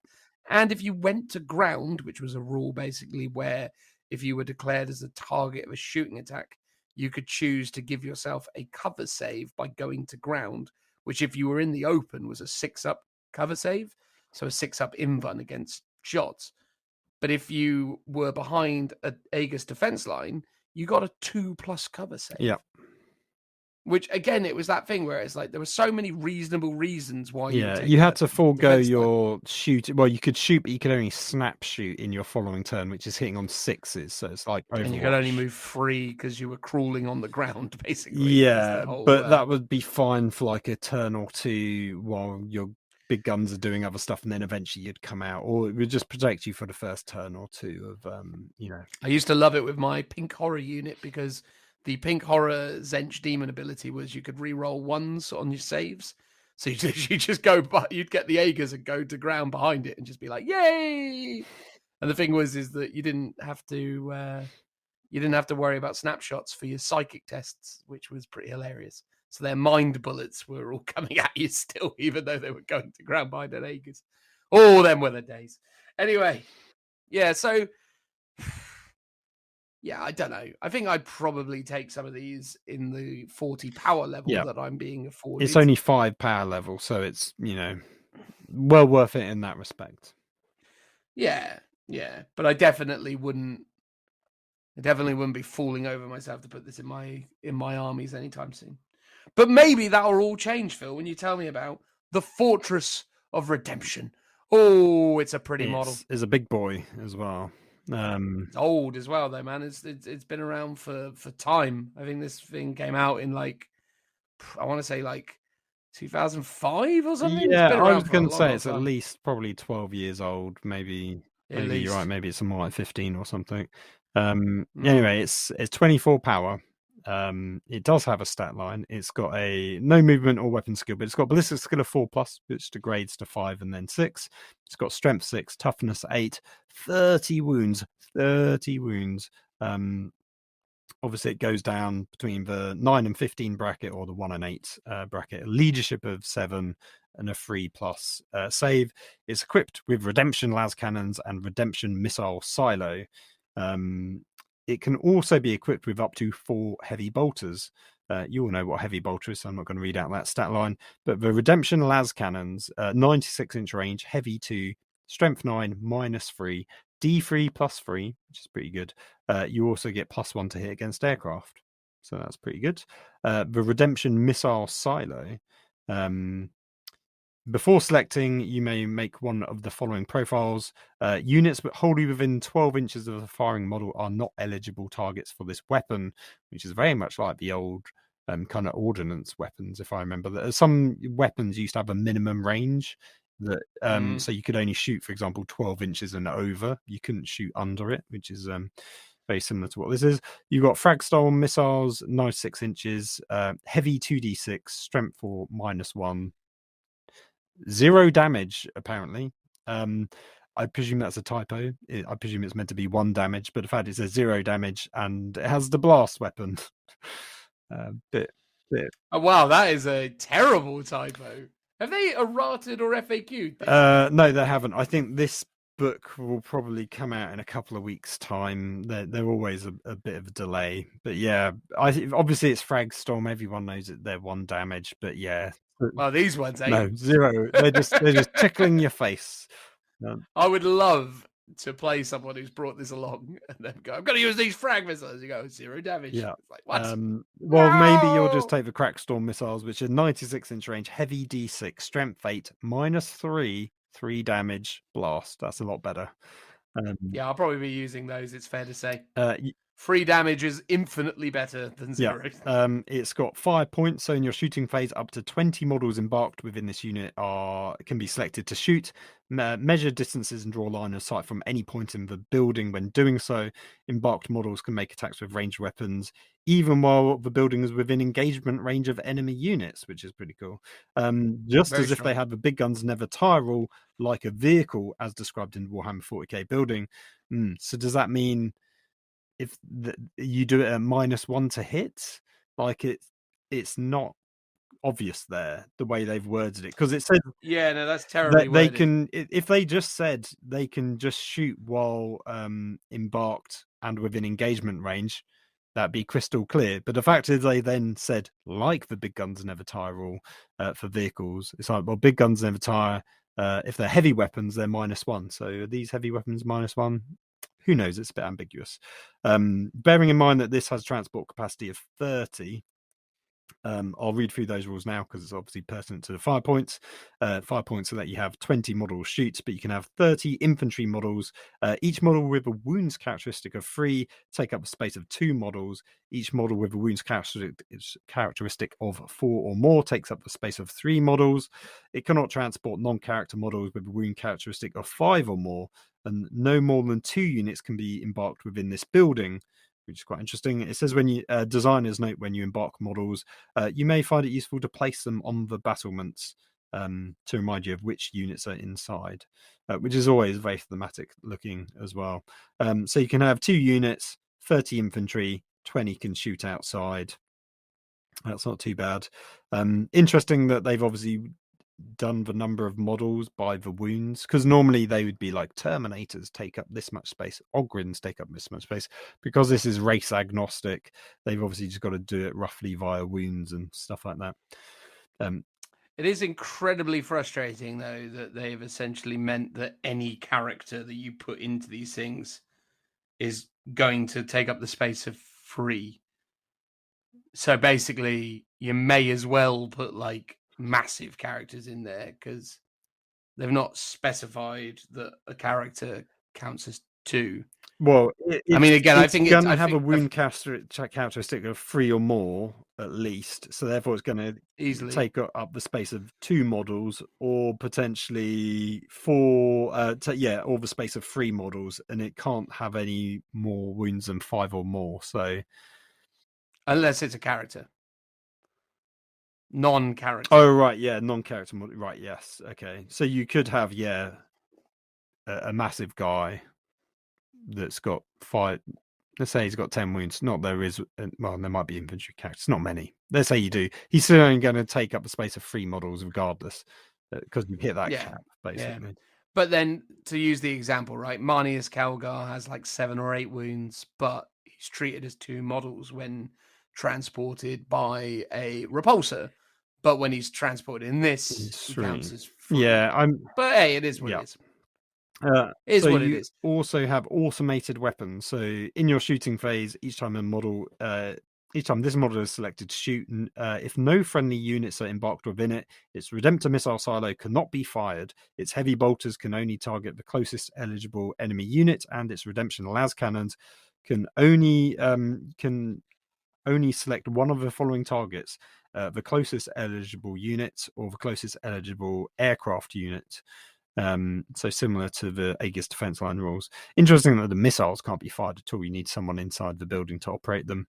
And the last rule is it's got wrecked. So when this building is destroyed, roll 1d6 before any embarked models disembark and before you remove it from play. On a 6+, its magazines explode and each unit within 9 inches suffers d6 mortal wounds. On any other result, the building is wrecked. Though the model counts as destroyed for all rules purposes, do not remove it from the battlefield. Instead, for the remainder of the battle, treat it as an obstacle terrain feature with the following traits: difficult ground, exposed position, unstable position. So I wish they would just do this for vehicles as well. Like when they're not wrecked, they just become terrain pieces. Yeah, I agree with that. Although I don't like them giving it unstable position. Yeah, it's weird that you can't go on it then. But I mean, it's a massive piece of scenery, and the fact that you can't get on it, I mean, that is huge. You can't get on it anyway because it's a building, right? So Yeah. It's just keeping that consistency. But most people, when they play it, like you would just be like, oh, let's just count it as a ruin, right? And you can be on it and count it as, you know.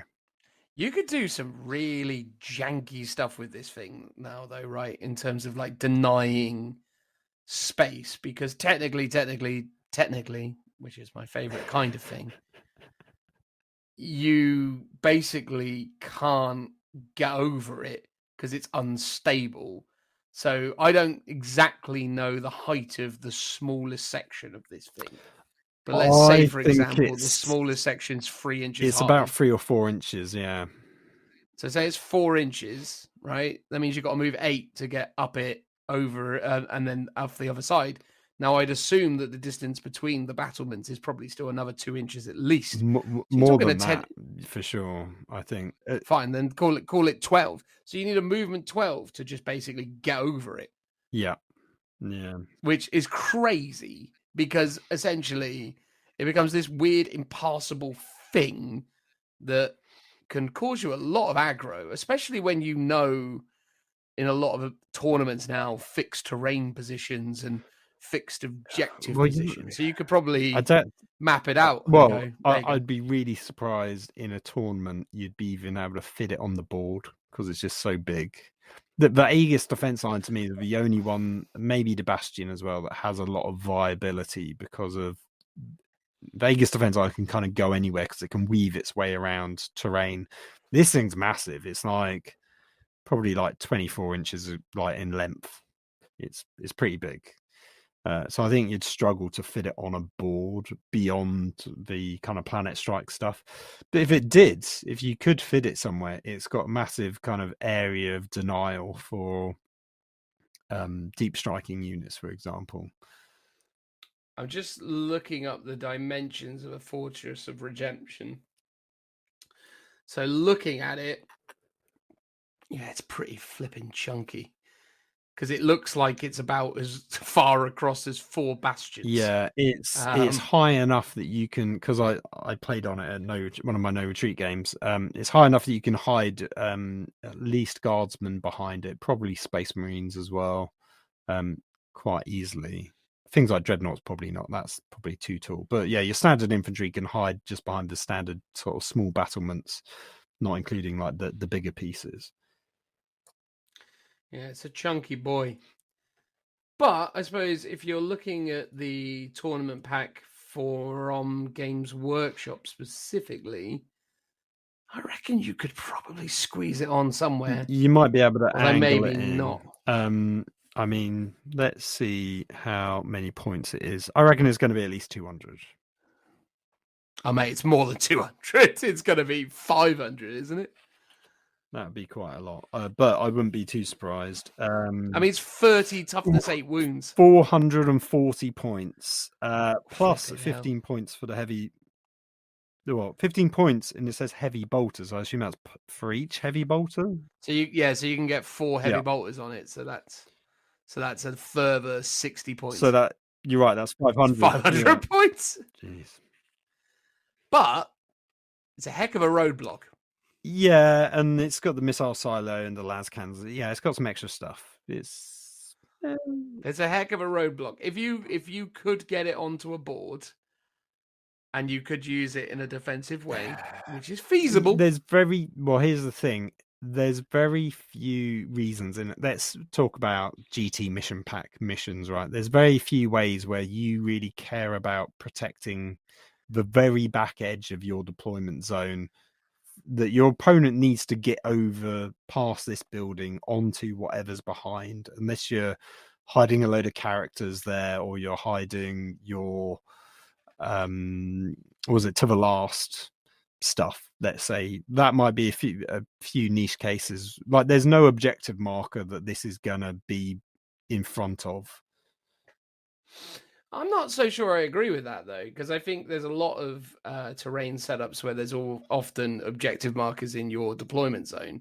Like, I think that's pretty common. Like, not always, admittedly, but yeah, I mean, but this couldn't be placed on it, right? Could it not? Well, now you come up with a good point. Could you place, because it is it's a terrain piece, but it is part of your army, and this is where the rules maybe get a bit blurred. If you do have an objective in your deployment zone, which there are on some maps, could you just plonk this down on top of? And it's like, cool, this is protected now.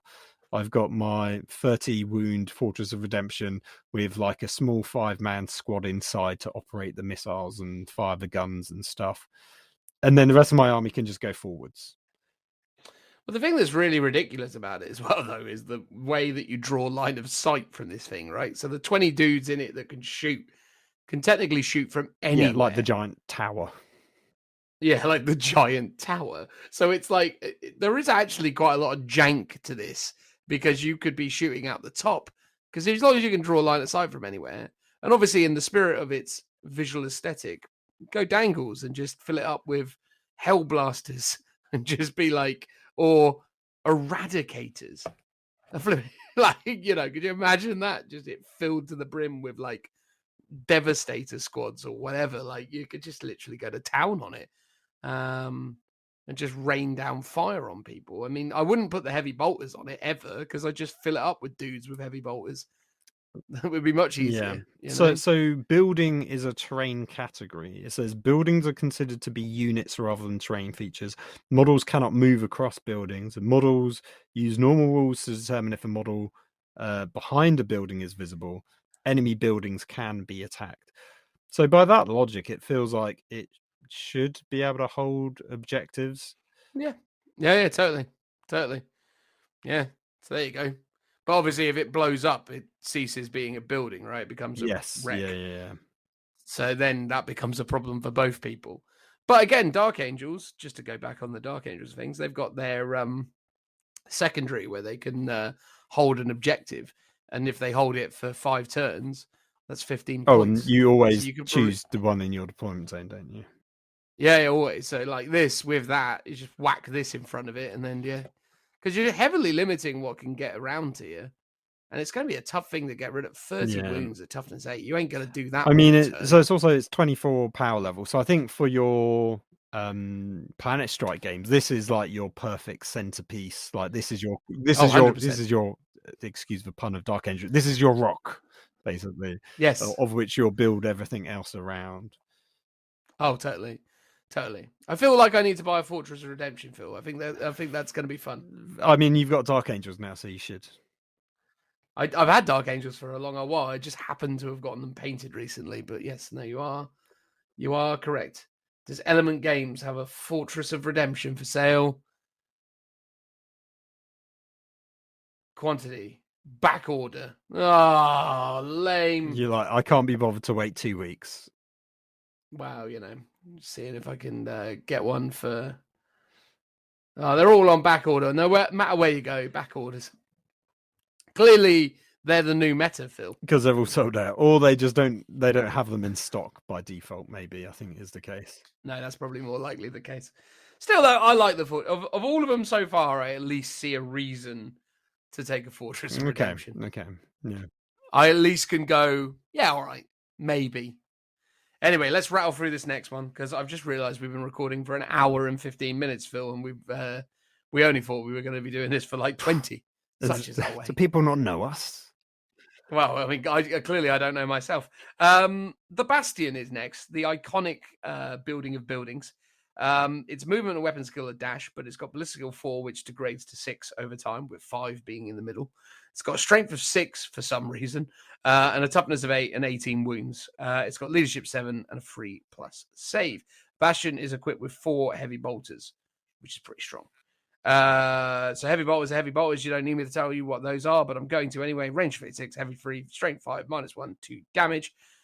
You can have an Icarus lag cannon, which we talked about already, and you can have a quad gun, which we talked about already, noting that you can't have both of those. You can have either or. Also, you could take a comms antenna, as it's called now, in your command phase. If one or more character units are embarked within this building, roll 1d6 on a 5+, you gain 1 command I like point. that.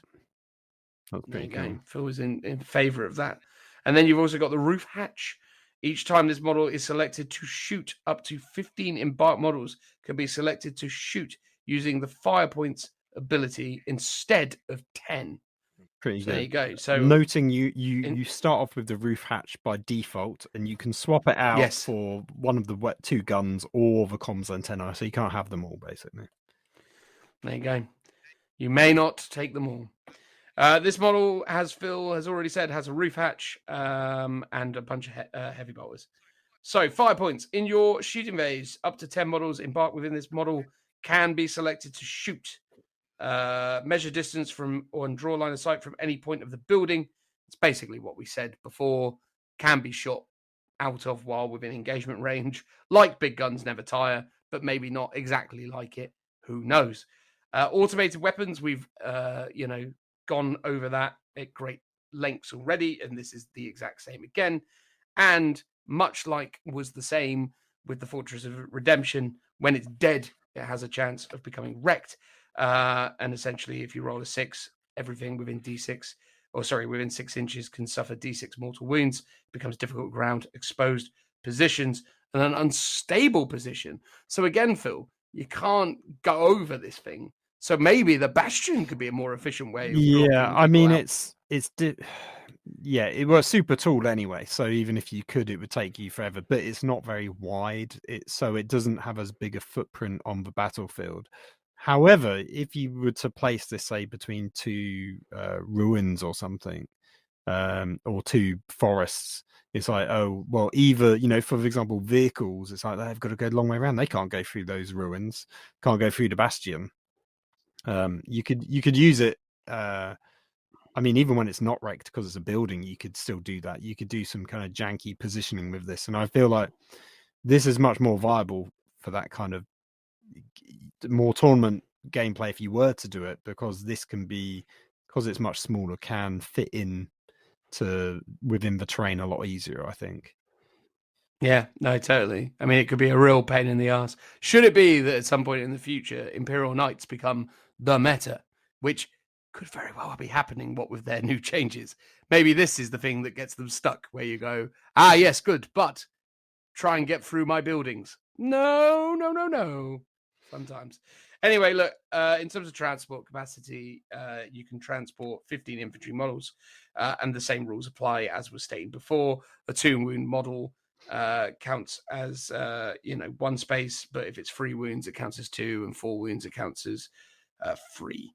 And then non-character models with a wound characteristic of 5 or more cannot be embarked within it. Points-wise, Phil, we are looking at 180. 180. 5 points for the comms antennae, 15 for the Icarus las cannon, and 20 for the quad gun. I don't think that's too bad, actually, for 180. Yeah, I would love it if it was a bit cheaper, but to me, out of all of them, I think this one's got the most viability bit of playthrough. You can have at least a 10-man squad in there, plus a 5-man squad if you really want. If you're not taking the roof hatch, you can just put 10 men in. They can shoot out. That's all you need. Plus, the 4 heavy bolters, I think, is not to be overlooked, especially since this has the best ballistic skill of all of them, because it's degrading. It starts on a 4+. So I think that's super valuable, especially if you are a guard player, or maybe you're an orc player who has even less ballistic skill. If you're a Space Marine player, maybe you don't care about it so much, or you would look at your own their own building, which has got a ton of heavy bolters on. But I think it's quite cool. You could put in some heavy weapon teams, for example, in here. They can shoot out, keep them safe. Yeah, no, I quite like it. It's a bit expensive. It's basically the same points as a Lehman Russ, though, so it's not terrible. I have come up with an immediate idea for it: Death Watch fortresses, because thematic. Death Watch, well, indeed, Death Watch veterans can all take heavy bolters, so you could have 3 Death Watch veteran squads with heavy bolters, or heavy bolter flamers, because they can do the heavy bolter flamer. You could have, you'd only be able to get 12 of those in, because the sergeant would have to have some sort of pew-pew shooty gun, like a storm bolter or something. But yeah, imagine that. You could have the 4 heavy bolters on it, combined with an additional 12 heavy bolters. I like it, because also, so if you've got a character embarked on it, if you've got comms relay, you can on a 5-up get command point. I think that's quite worth it, especially. I mean, I disagree. I think it's better just to go for the 15 people shooting. well, yeah, maybe. I quite like the idea of, I like the ways of getting extra command points, because, so for example, Space Marines always need more command points. You don't want to put a Space Marine character in here because it loses all its auras. But it's like, you could take an Inquisitor. It's like, yeah, it's an extra 65 points, but he could go inside. He could still shoot outside. I guess you can't do psychic. Yeah, it's just a shooting phase for the fire point, so you can't do psychic powers, for example, from inside or anything like that, which is fair enough. You can do heavy weapons teams in there from the guard as well. Yeah, Can't you? and also again, they can have super cheap characters if you really wanted the extra command points, but they already have a bunch of abilities that do a similar thing, and I don't think they stack. So obviously, you probably wouldn't want it. So yeah, go for the 15 models. Well, that's the only other thing you need to remember is obviously you're not going to benefit from any auras or gain any benefit when you're embarked in the transport, right? So you can't be issuing orders or doing things when you're in Can it, because you select, because there is a heavy weapons stratagem, which I think gives you +1 ballistic skill. Are you eligible to put the stratagem on it while it's embarked? Well, so no, because technically, so the way now again, this is an interpretation thing, and I could be wrong, but this is an unaligned unit. So when you're embarked within it, you basically become it, and then you are unaligned. So you can't use a stratagem unless that stratagem would benefit unaligned. Yeah, because normally it would say regiment infantry, but yeah, because I remember there was some weird rare rules where it was almost saying, if you give a vehicle a stratagem to be +1 to hit, it would also stack onto the infantry inside. I can't remember if that's how they ruled it. And that is correct. However, you can't give that stratagem. No, because it's unaligned. Yeah, that makes sense. Because it's unaligned, yeah. Unless, of course, there is an unaligned stratagem, in which case you're off to the races. But this doesn't have any keywords that would allow it to use any stratagem. No, but I was wondering if the units embarked on it, you could just say, so if the... Well, no, because they've ceased to be what they are. They're now unaligned because they're just additives to this unit. Because the way it's worded, right, is in the shooting phase, up to 10 models embarked with this model can be selected to shoot with measured distances, draw lines out from the point of this building when doing so. Oh, actually, can you apply stratagems to within embarked models? I'm sure there's some rare rules around it. We'll have to go away and check that. Yeah, I suspect not. Because we'll go away and then check the embarked rules and figure it out. The way I would interpret it is no, but again, I need to read the embarkation rules, which we will do, I suppose, now. 5 minutes later. So after that brief intermission, we discovered there's a whole heap of specific stuff. Phil? So basically, if you're embarked, your embarked unit can't have any stratagems applied to it, can't use a reroll stratagem. If you had abilities such as aura abilities before you entered the building or vehicle, you lose them when you enter them. So basically the only things that apply are weapon abilities and army-wide abilities. So for example, Space Marines inside a building, they count as not having moved because the vehicle/building hasn't moved, so would get to do their rapid fire while stationary, because that's part of the Space Marine army-wide rules. So they would still get to do things like that. But yeah, you can't apply stratagems to units inside. Yeah. So there you go. I was half right. I felt like that was probably the intent behind it, but it's actually better than I expected, because actually you are still able to use your army abilities. So you are still able to be a Space Marine even while you're embarked in an unaligned thing. You don't become unaligned. You remain a Space Marine encased within an unaligned thing, but you are restricted. Yeah. So be mindful of that as well, because obviously if anyone out there, are using stratagems on things like raiders for Drakari and so on, noting that possibly in those instances, those stratagems possibly have exemptions that allow these guys to do that. But the point is that when you're embarked in something, you're very limited with what you can do. But there you go. Look, I like the Bastion. As you said, Phil, I think there's some funny little quirky opportunities that you could explore with that. So no, it's not too bad. Take us home, Phil, with the Void Shield Generator. It is a power level of 10. Ooh. It has a stat line of strength 6, toughness 8, 16 wounds, leadership 7, and a 4+ save, which is pretty weak for a shield in theory. It has the ability Projected Void Shields. It's an aura ability. So while a friendly unit is wholly within the aura range of this model, models in that unit have a 5+ invulnerable save against ranged attacks. The aura range of this ability changes as the building suffers damage. So if it's got 8+ remaining wounds, it's got a 12-inch aura, which is quite big. Between 4 and 7 remaining wounds, it's got a 9-inch aura. And then between 1 and 3 wounds, it's got a 6-inch aura. Then it's got the Rect rule as before.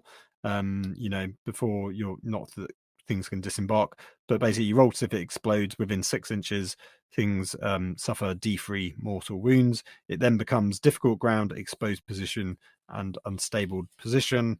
It's obviously got the underlying keywords: terrain, building, vehicle, void shield generator keywords. And lastly, in terms of its points, dear God, it's 200 points. Yay. I mean, it's a big area that you could give a 5+ invuln save, which could be good if you're doing like a vehicle heavy army that didn't have, if you want to do lots of Redemptor dreadnoughts. Guard. This could be a way, or guard, yeah, a good way of giving them invulnerable saves, outside of things like Psychers for Space Marines. Guard can't really get invulnerable saves very often.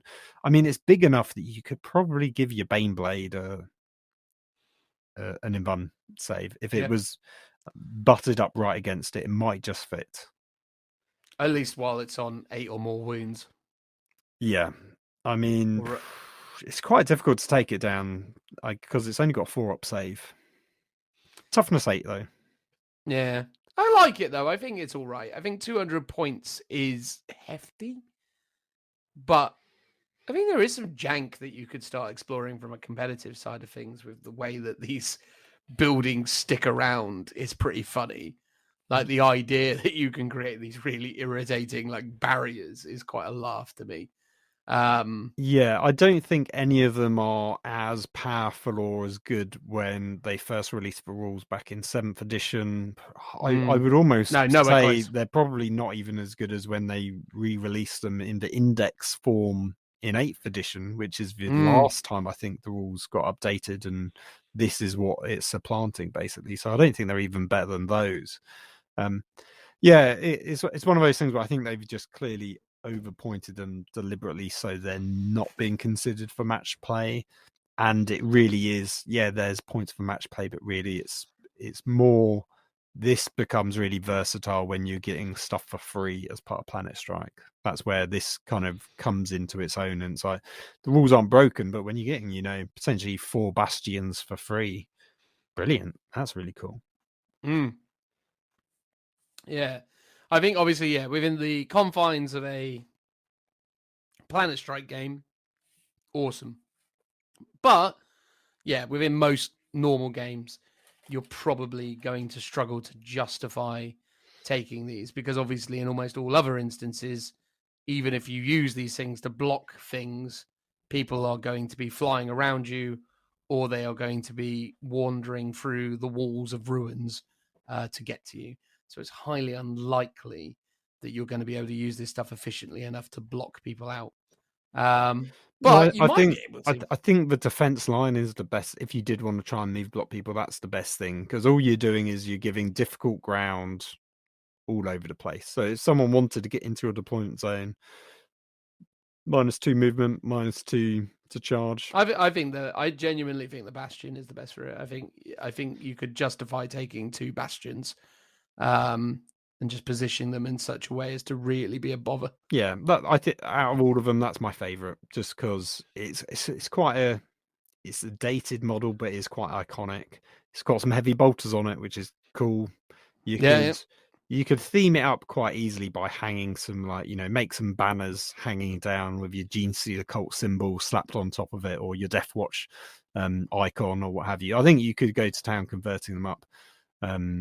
And I think it's not too bad. It's probably over costed for what it does, but you can have some fun games for it. Even on maybe a competitive level, you could have some interesting. Here's the thing: your opponent's going to be like, "Wait, what now? This is what's in your list?" Like the bemusement that you're going to put on your opponent will be interesting and quite fun, even if it's not, it's not gamey, it's not broken, it's not spamming buggies or flyers, kind of good. But yeah, I think you could have a laugh with it for sure. Yeah, I'm trying to think. It's just I don't think there's any set circumstances where taking this is going to be really that competitively viable, but it could be a funny thing to put up in front of someone sometime where you're like, that's right, my entire army is in bastions. Yay! Yeah, because I think most of the time, like, even if you had a decent spot for it to go in, because of the prevalence of obscuring terrain, like, they won't get a huge amount of line of fire onto the whole battlefield, right? Even though the range of heavy bolters are 36, whatever's inside might have longer range. Like you might have your las cannon teams, for example, or mortar teams, although they ignore line of sight, which might be quite a good shout for them. But if it requires line of sight, then you're going to be stuck by the terrain. But you could position yourself to have a decent amount of line of sight onto one or two of those midfield objectives. And if you can do that, and you, as you say, you could have stalker bolt rifles on there, or guys loaded with heavy bolters or las cannons or what have you. You can protect your really fragile shooting units that either don't get a lot of play because they're just too squishy and will get killed straight away, or because of where the position of ruins normally goes, you don't get decent line of sight onto the thing that you want to get. Whereas with this, normally if you've got line of sight onto an objective in the middle, for example, you can't do that from the safety of a ruin. You have to be out in the open. But now you can put your building out in the open in these kind of more interesting positions that you don't normally have access to in safety. So I think that's the kind of tactical flexibility that these buildings give you. And then you can protect those squishier units that you wouldn't normally see play. Yeah, interesting for sure. But there you go. That was us talking about Fortifications and or Planet Strike, which is a rule set available in bindery weird rules. Containment, this one's called. Containment, there you go. God, wow. Anyway, thank you very much for that, Phil. It was good times. Let's move on now to whatever it is we do next. Transitional noise.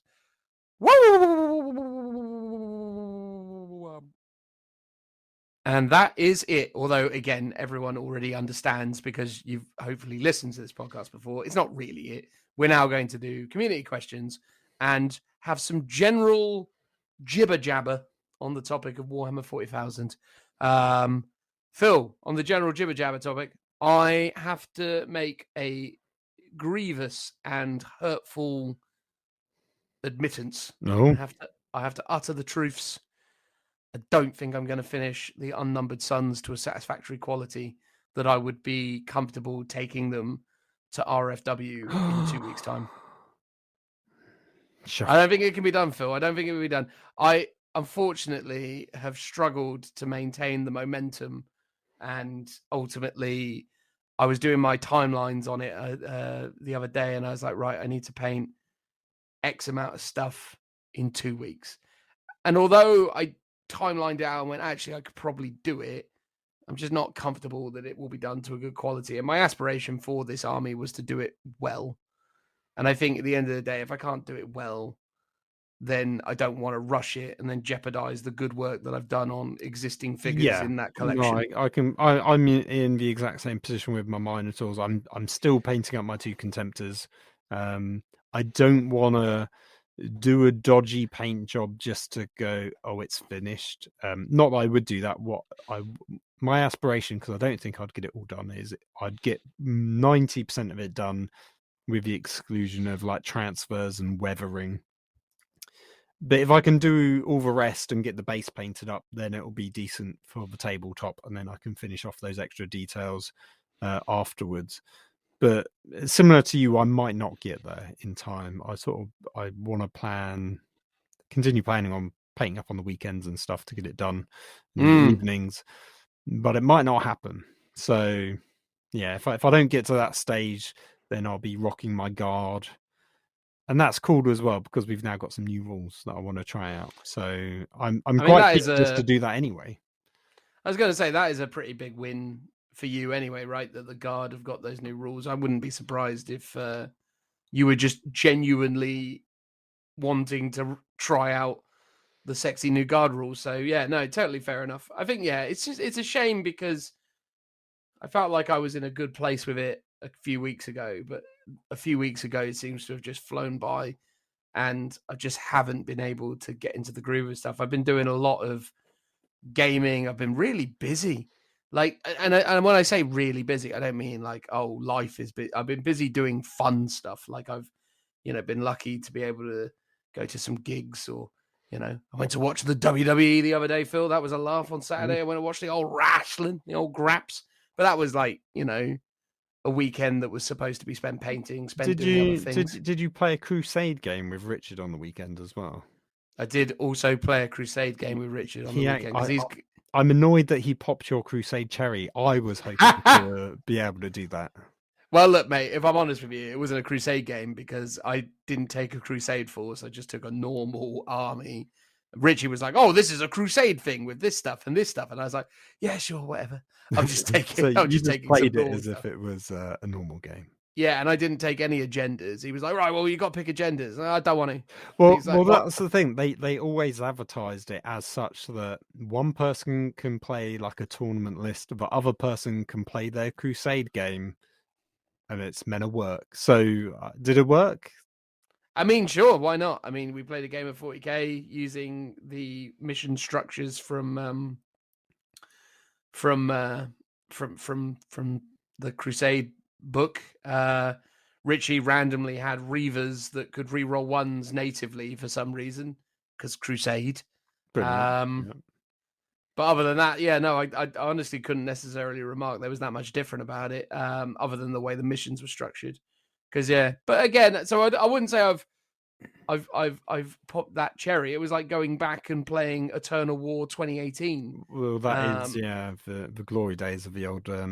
Which I quite liked, though. It's just, mission. again, it's sort of retooling your thinking to how those kind of mission structures worked. Yeah, because we're so used to doing secondaries now that the switch back, I guess, might be a bit jarring, but at the same time, I'm quite keen to try those out. What was interesting was we played objectively the two worst missions from the old chapter approved books. Can you guess what those were? The one with the big invuln bubble.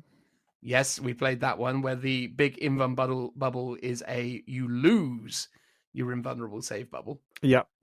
And obviously you were playing Dark Elder, right? So that probably hurt. That wasn't great. But what do you reckon the other mission would be? The two worst missions of the old chapter approved. When I say it, you're going to be like, oh, of course. Right, they didn't have the relic one, did they? The relic? It was the relic. Oh. We played the relic. So we played literally the two worst missions ever conceived in Eternal War.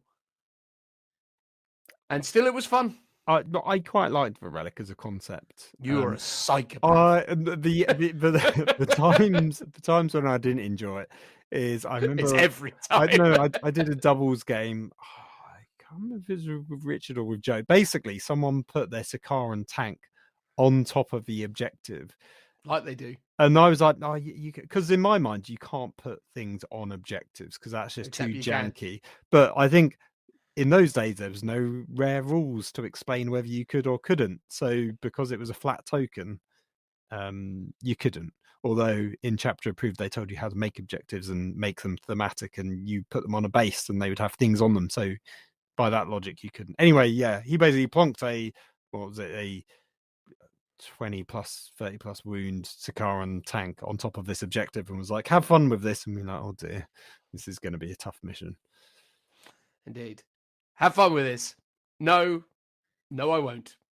But yeah, anyway, yeah, so that was that, mate. But yes, I'm sorry that I was unfaithful and that I played Crusade with another man. It's fine. I mean, to be fair, I mean Richard wants to practice because he's this weekend when this airs, he's off at Warhammer World. I presume on his own. I don't know. I think he just got tickets to. No, he's going with some buddies of his. He's got other 40k buddies now. Other buddies. What? I know. He feels like we've. He kept that quiet. I like how he got probably tickets for them and not us.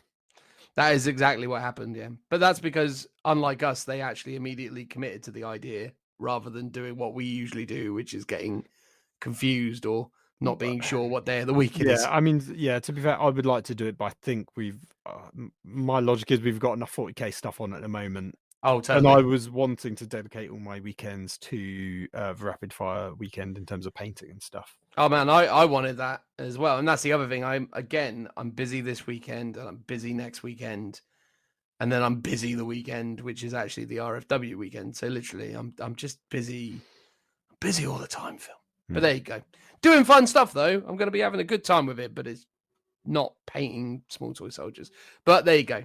It is what it is. Life has been fun for a change, which is a nice change of pace after what was. But remember that guy on one of the obscure podcast channels who hates us because we mentioned COVID once. So let's not talk about that again. Move along, Phil. Let's go on to some community questions. I'm going to start, obviously, with our patrons because we like them most because they give us money. Exactly. We love them the bestest. They are the bestest. Not that we don't really appreciate everyone who leaves us a comment. We obviously really do. But unfortunately, we've entered into this financial arrangement where we have to give them at least something. It's crazy how many comments we get, especially on Instagram and Facebook. It's like, I love it. So, and we're getting quite a lot on the Patreons as well. It's going to get to the point where we can't probably read out all the Patreons, but we'll try our best to read them out and a couple of the others. So let's smash through this, right? Maybe we should have a Patreon, privilege scheme where they give us extra money to definitely get read out. Maybe slip us an extra 100 and we'll definitely read you out every time. Yeah. Not that any of them are giving us 100, nor would we ask for that. That would be absurd. Please, we're not worth anything close to that. Indeed. But if you really wanted to, Phil, we don't want it. Anyway, we're going to read them out. So John says, because I asked a community question all about terrain. This was obviously before the big drop of the balanced data slate that came out. So none of the questions were really about that. It was mostly about terrain. So John says, I'd like to see more viable faction-specific terrain. The opportunity to have my guardsmen dig in behind some fortification would be great. To date, though, the army-specific stuff seems a bit meh for the points. It's often hard to deploy on the smaller boards. Thank you, Games Workshop rules writers, by the way. It took me flipping ages to find this rule. It's in an FAQ. I don't think I've ever seen one of these models actually be played. Well, you might now because there's new rules, but probably not based on the points as we've gone through in the episode. I mean, guardsmen can dig into stuff already. So as we said, they've got walls of martyrs that don't have rules. You got the Aegis defense line, which is kind of the guard one. If and when Guards Codex does finally come out, will they get a faction specific building? That would be nice. I mean, I don't know what. Do you know what I would like from the old Dawn of War? A pillbox that you can put your troops in and shoot out of, like a mini bastion that's better pointed. There definitely is someone on the social medias promoting 3D printed Dawn of War terrain features. I've seen that doing the rounds. No, I did see that. Yeah, I don't know how long he's been doing it for, but. No, true. But regardless, I think, I do agree that the Guard, probably more than any army, should actually start honestly exploring terrain synergies because they, more than anyone, would be an entrenched army. So I like the idea of them actually doing more comprehensive rules for giving them benefits to bastions, to other Guard-specific emplacements. I think that would be fantastic. But yeah, no, I've hardly seen anyone use any of this stuff. I think the only terrain feature that I've ever seen used in modern 40k was the Nurgle specific furnace one during the early days of the Death Guard release. Well, no, it wasn't even the furnace. It was when it was the tree, and the tree. No, but I have seen people use the furnace. Oh, really? I have seen wow. it in a game, but it literally was like early on in the in the competitive sort of 9th edition sort of period. So I think it was even like earlier this year or something. Like I've seen someone use the magnifier or whatever it's called, the furnace. Yeah. But yeah, I've seen nothing else. I've never seen anyone rock up with any other thing. I do remember a long time. Oh, I've seen the Battle Sanctorum as well. Actually, the Sanctum. Sorry, the Battle Sanctum, the sisters one. Oh yeah, because that's quite. I've seen people were big on that for a while because it's basically an extra ruin. So I remember, and it was pretty cheap actually, if I remember correctly as well back then. Anyway, so yeah, in the early bids. But there you go. Sorry, Phil. Yeah, no, I was going to say I do remember one time. I submitted a big long list of rules tweaks to Games Workshop for the Krieg or Forge World, as it then and I'm was. sure they read every one of them. Well, they probably didn't, but this was after the index came out, and there was like, here's a bunch of suggestions for doing stuff. And part of it, I think I gave a suggestion for a terrain piece, which was effectively like Vox network relays. So the idea is you would maybe have these little, I don't know, floating skulls or radio antennae, and you could dot them about the map, and they would basically increase the range of your orders because you could do it from there rather than having Vox casters. You would use these instead, which is sort of thematic for how, you know, trench networks would work and stuff like that. So that was one of the, I think, blue sky ideas I had 4+ years ago. Moving on to the next question. Indeed. We've got Tomaz. He says, in 8th, I played Sisters of Battle list built around a Battle Sanctorum, as you've just mentioned. And it was a heap of fun. As 9th edition works with smaller boards and more terrain, I can't be certain that it would fit, so I've never used it anymore. I would absolutely love to see terrain make a comeback in competitive play. I kind of think it was quite fun when you did get terrain pieces. I think it did swing a bit too far in early editions where everyone had them, and some of the stuff like the Macroplasma one was just crazy good, and the only saving grace was that they were so rare you wouldn't see them that often on the tabletop. Yeah, I think the Battle Sanctum, which both you and I assumed that they would add some kind of high Gothic or whatever it is, 40k Gothic to the nature of its title by saying Battle Sanctorum, but it's just called Battle Sanctum. But the Battle Sanctum actually is pretty worth it. It's 80 points now. That's pretty good. So it's 80 points to get a ruin, and then basically, and quite a big ruin as well. And then you get some prayers to the saint's ability and also some consecrated ground aura. So while a chaos unit is doing 6 of this terrain feature, subtract 1 from their leadership characteristic, and then prayers to the saint is an action at the end of your movement phase. 1 cult imperialis priest or adeptus sororitas infantry unit from your army that's wholly within 1 friendly battle sanctum terrain feature can start to perform this action. The action is completed at the end of your turn. Once completed, you gain 1 miracle dice. So gaining additional miracle dice is okay. Good. I mean, to be fair, Sisters, create miracle dice all day long, so you probably don't need it drastically. It just depends how vital you think that terrain feature is for the sake of 80 points. But in a lot of instances, people think it's pretty vital. So, yeah. And it's not that big that you couldn't theoretically make it work on. It's definitely one of the cheapest. And the fact that it's obscuring because it's a ruin is probably more valuable in terms of, because you can just position it wherever you want, for example. Yeah. Yeah. Useful. No, I like it. And again, I think, more power to you. If you can make it work, or it's something that you think that you could build around, I think why not try? It's a cool model. Yeah, no, for sure. Next up, we've got Sean. Not our Sean, but a different Sean. Not our Sean. He says, but he is our Sean. Because he's a Patreon Sean. Exactly. If anything, he's more important than our Sean. Exactly. True. Exactly. So he says, listening to podcasts by people who are actually good at the game, it seems that for tournaments, player-optimized terrain is a must for making army terrain viable.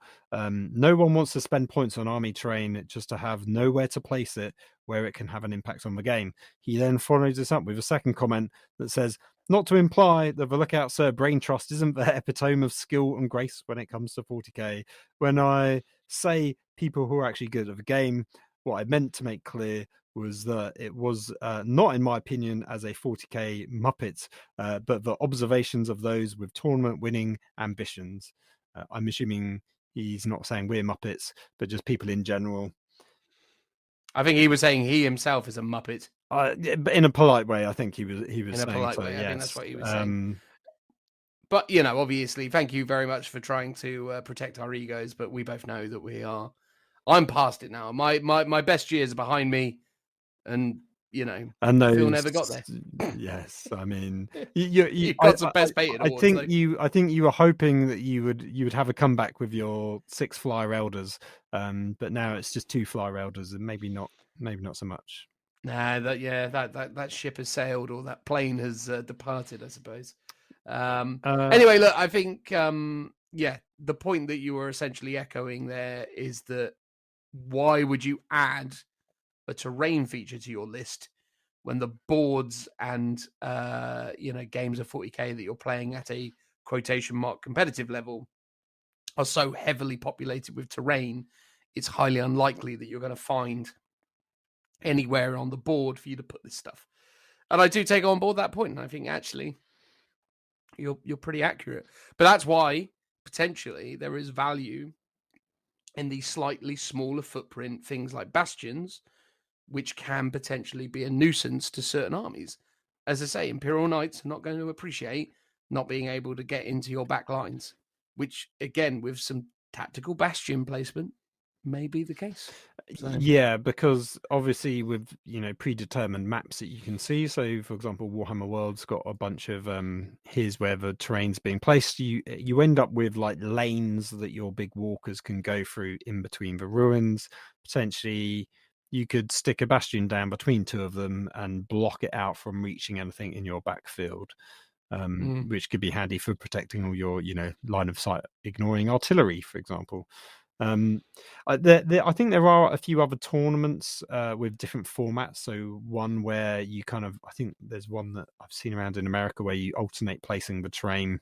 I think Frontline Gaming were trying to do something. So it's meant to save you from having to set up the board exactly as per the predetermined maps that the tournament organizers created. Instead, there's a bit more of a to and fro and collaborative effort and a tactical part of how you deploy your terrain at the beginning. Obviously, there's that weird old tournament pack that Games Workshop put out, which was you bring your terrain in addition, and I guess as part of that you place it. So as part of that, maybe you could also bring this terrain, and because then you can optimize the position of your buildings over where the ruins and the trees and the craters go and stuff like that.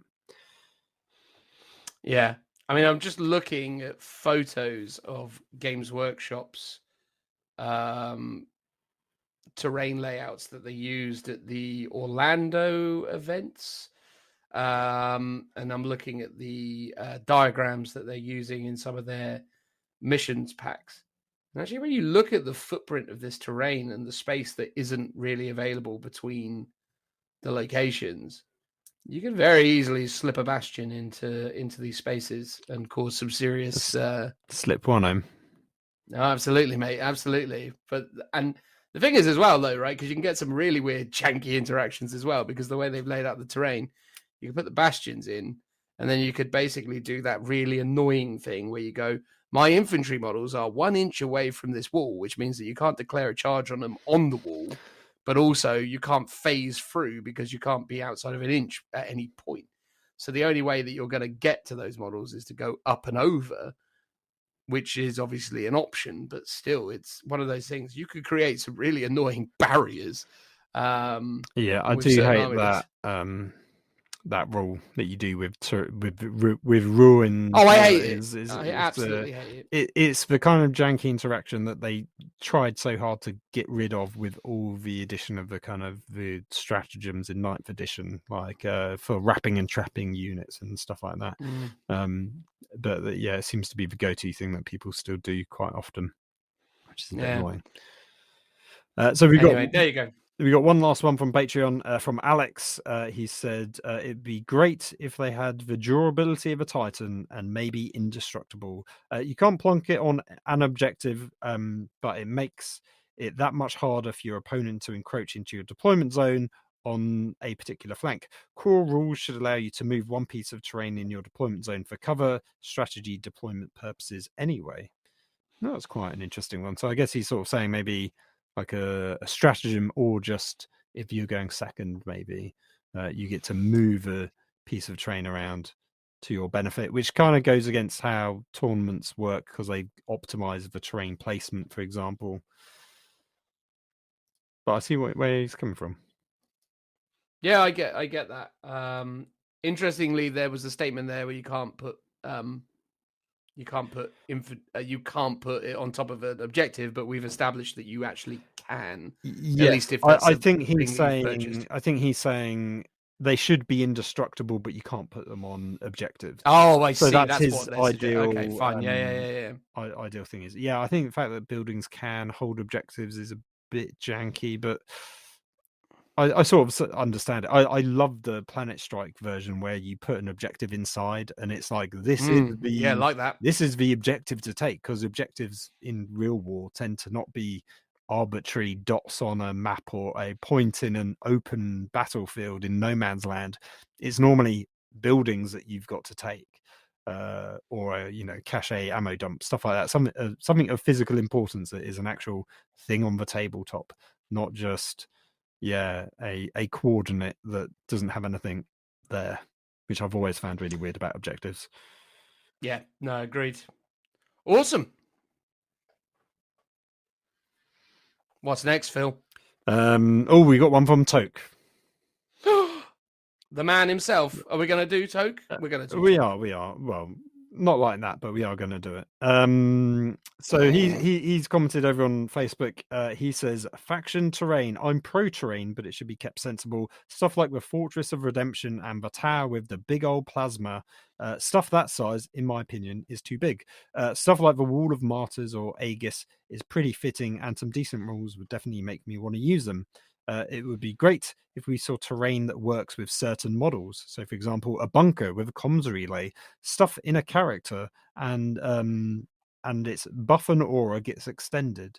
Now, that is very similar to how the Bastion actually works. Not extending the aura range. I think the Orc one does that. Doesn't it have if the war boss is inside the Orc tower? I'm sure he's got an ability which is range is extended. He also says, or a gun tower that adds range to your ranged weapons, or in a defensive line that can aid your vehicles if it is parked within it. Yeah, all good ideas.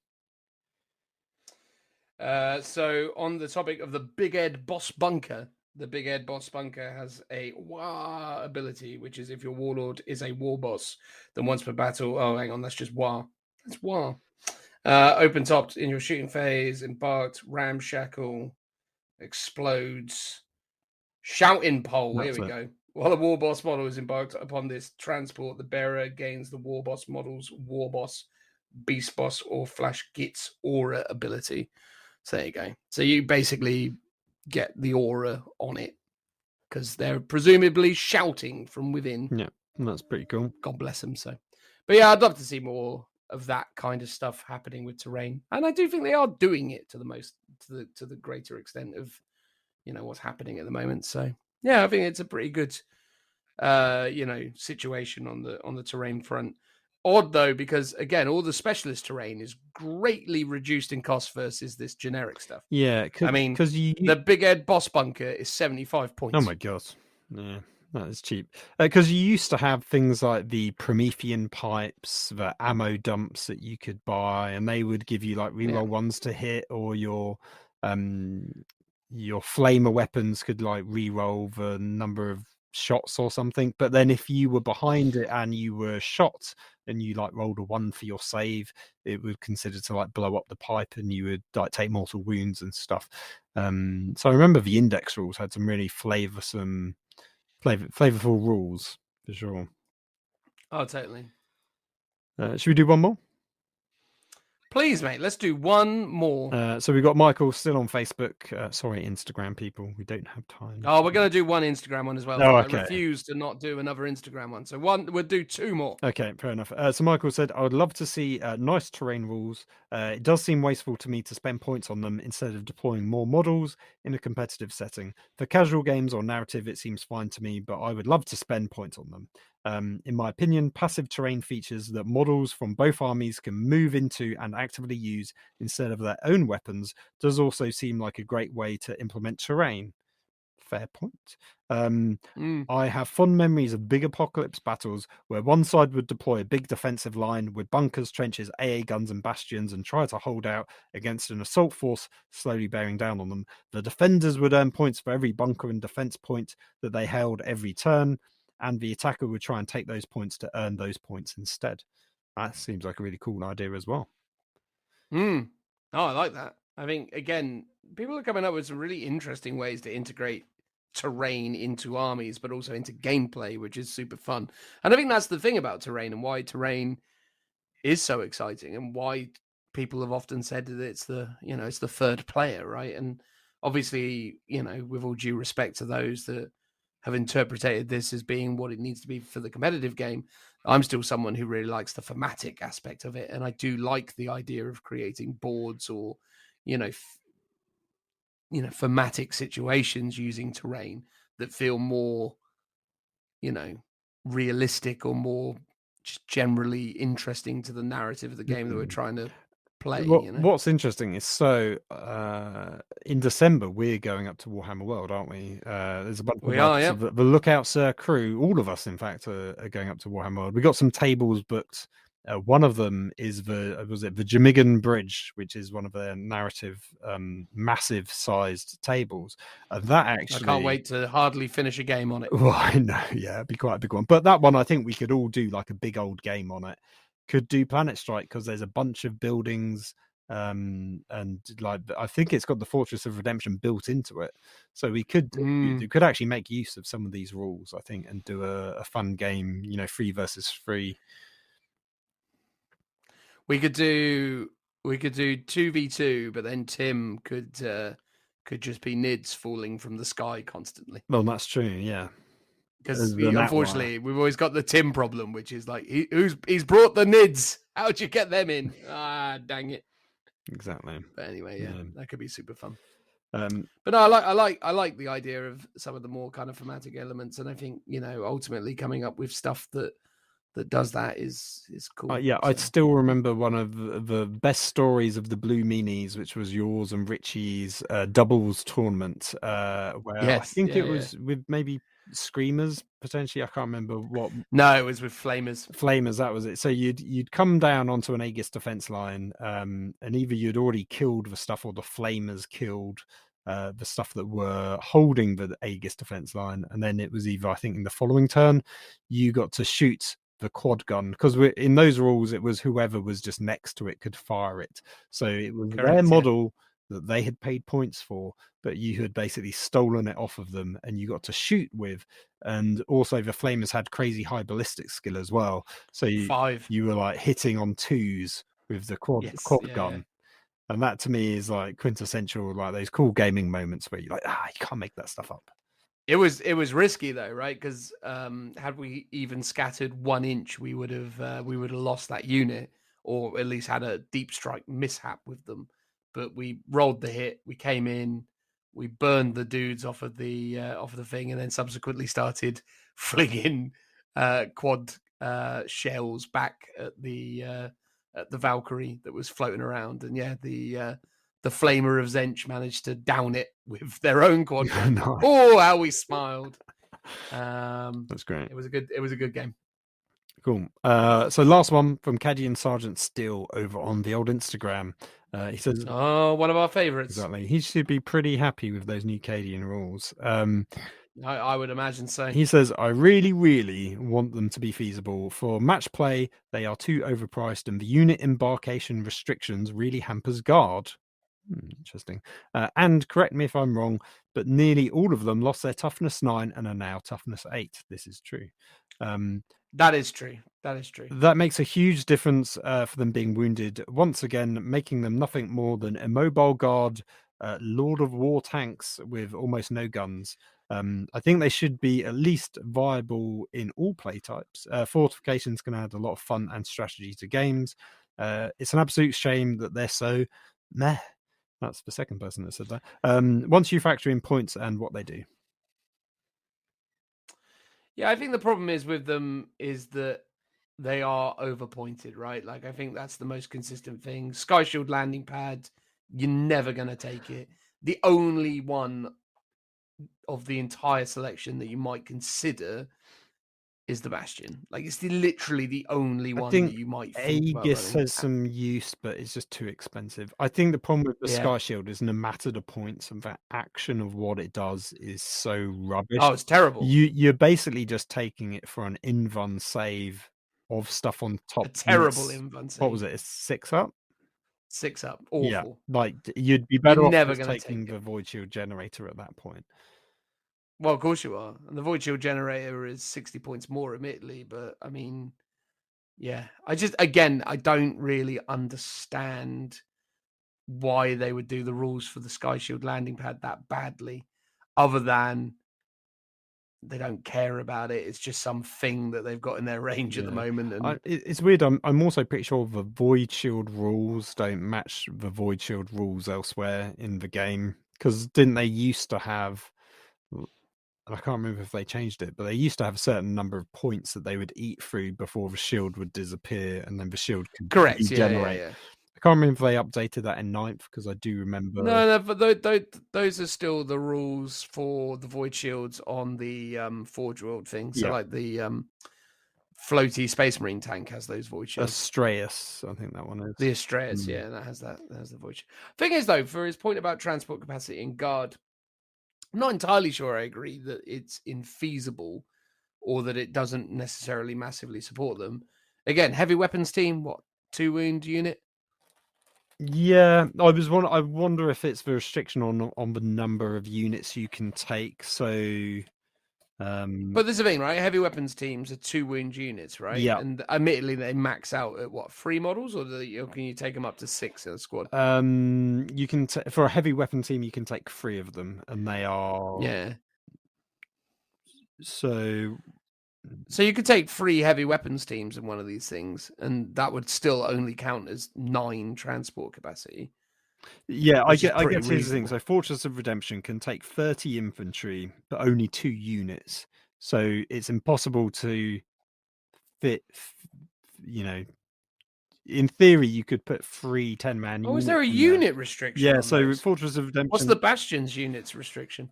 So no more than 2 units can be embarked within it. So it can only take 15. So you could have a squad of 5 and a squad of 1. A squad of 10 and a squad of 5, which is weird because you don't really get very many 5-man squads.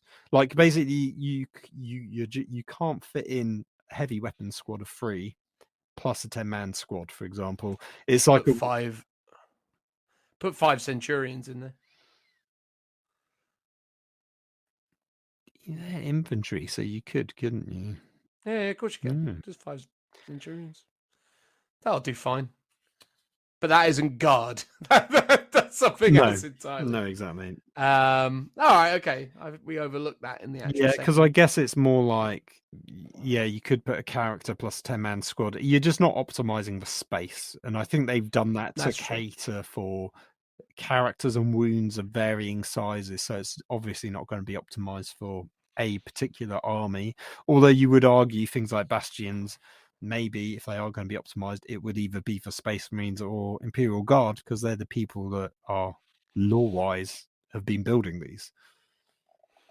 I'd like the idea of 5 Centurions in one of these things now, actually, just thinking out loud about it. That becomes quite fun. It just does, doesn't it? It's just like, oh, okay, I quite like the thematic idea of having a Death Watch bastion, like paint it black, filled with centurions.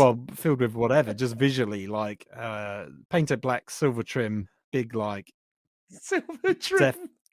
All the chapter markings everywhere. Yeah, the chapter. Yeah, you could do like banners going down with all the chapter markers, or like a big banner. That's true. That's true. Yeah, just make that out of a bit of like a Coke can, cut that out with some scissors. That's true. Nice like little banner going all the way down. There was I can't remember if it was. I think it was a Warhammer World, and it's been in some of the books. It did some amazing terrain, like it was the Sector Imperialis when that first came out, but they covered it in these like banners of Gene Stealer cults that they'd made out of, I think, paper or something. That looked really amazing. You could do some interesting stuff with kill teams in there as well, though, if they're limited to units, because you could obviously have like a 10-man kill team. You could put like a big heavy intercessor. Yeah, because Space Marines can optimize, so they can obviously do a 10-man squad and a 5-man squad. And with kill teams, I guess you could be janky in terms of what you combat squad to then put in there, for example.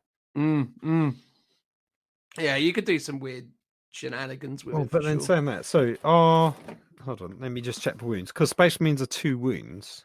That counts as 1. Oh, it certainly counts as 1. Okay. Yeah. It's only 2 wounds is 1. 3 and above counts as 2, right? Correct, okay. And then 4 is free. Yeah, I'm surprised they just didn't say it can take like 15 models. Each wound on a model counts as a model. Yeah, but then they end up in a weird situation where, because there's just so much 2 wound stuff now, it's just like, yeah. Well, but again, even then, right? A 15-man orc boy squad with shooters in one of them. Shooters, mate. Shooters. Right. Anyway, come down, Camden. I'll show you some shooters. I'm really terrified to imagine what you meant when you said that. Well, not you, obviously. The London Orcs return it. The recurring character, apparently, that he's going to end up on a T-shirt soon enough. Well, you're the one who designs them, so I'm not surprised. Get on and get one of those made, mate. That'll be our Christmas special. Put a little hat on. So good.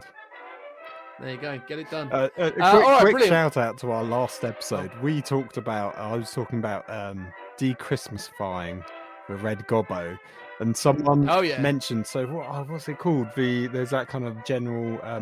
It's like the 40k news snippet, and it's always like a little meme. Do you know the thing I'm talking about? It's like the 40k newsletter, and it's always an image of something with a witty thing. And one of them was the Red Gobbo, and it was basically saying people are already talking about how they can de-Christmasify this model. And the guy said, "I found this and thought of you guys when I was listening to your last episode." I mean, you were off your head to suggest that you could. Although, has this now enraged you? Are you going to actually try and live up to the challenge? If we do the end of the show quiz and I win the new Red Gobbo as the prize, I will, sacrilegiously de-Christmasify him. I'm excited to see it, mate. I'm excited to see it. All right, well, there you go, everyone. Thank you so much for checking out episode 111. As always, we really, really appreciate it. And we look forward to next week, where we'll talk about probably more Warzone Octarius Book 2 stuff or something else. I hope it's something else. Check out those buggies. Or we can look at the Catastrophe Crusade book, which talks about multiplayer rules. Oh God, are we looking at yet another little ring binder, are we? I mean, we've started. We might as well go on a roll with them. God. I didn't realise we'd unlocked Pandora's box all of a sudden.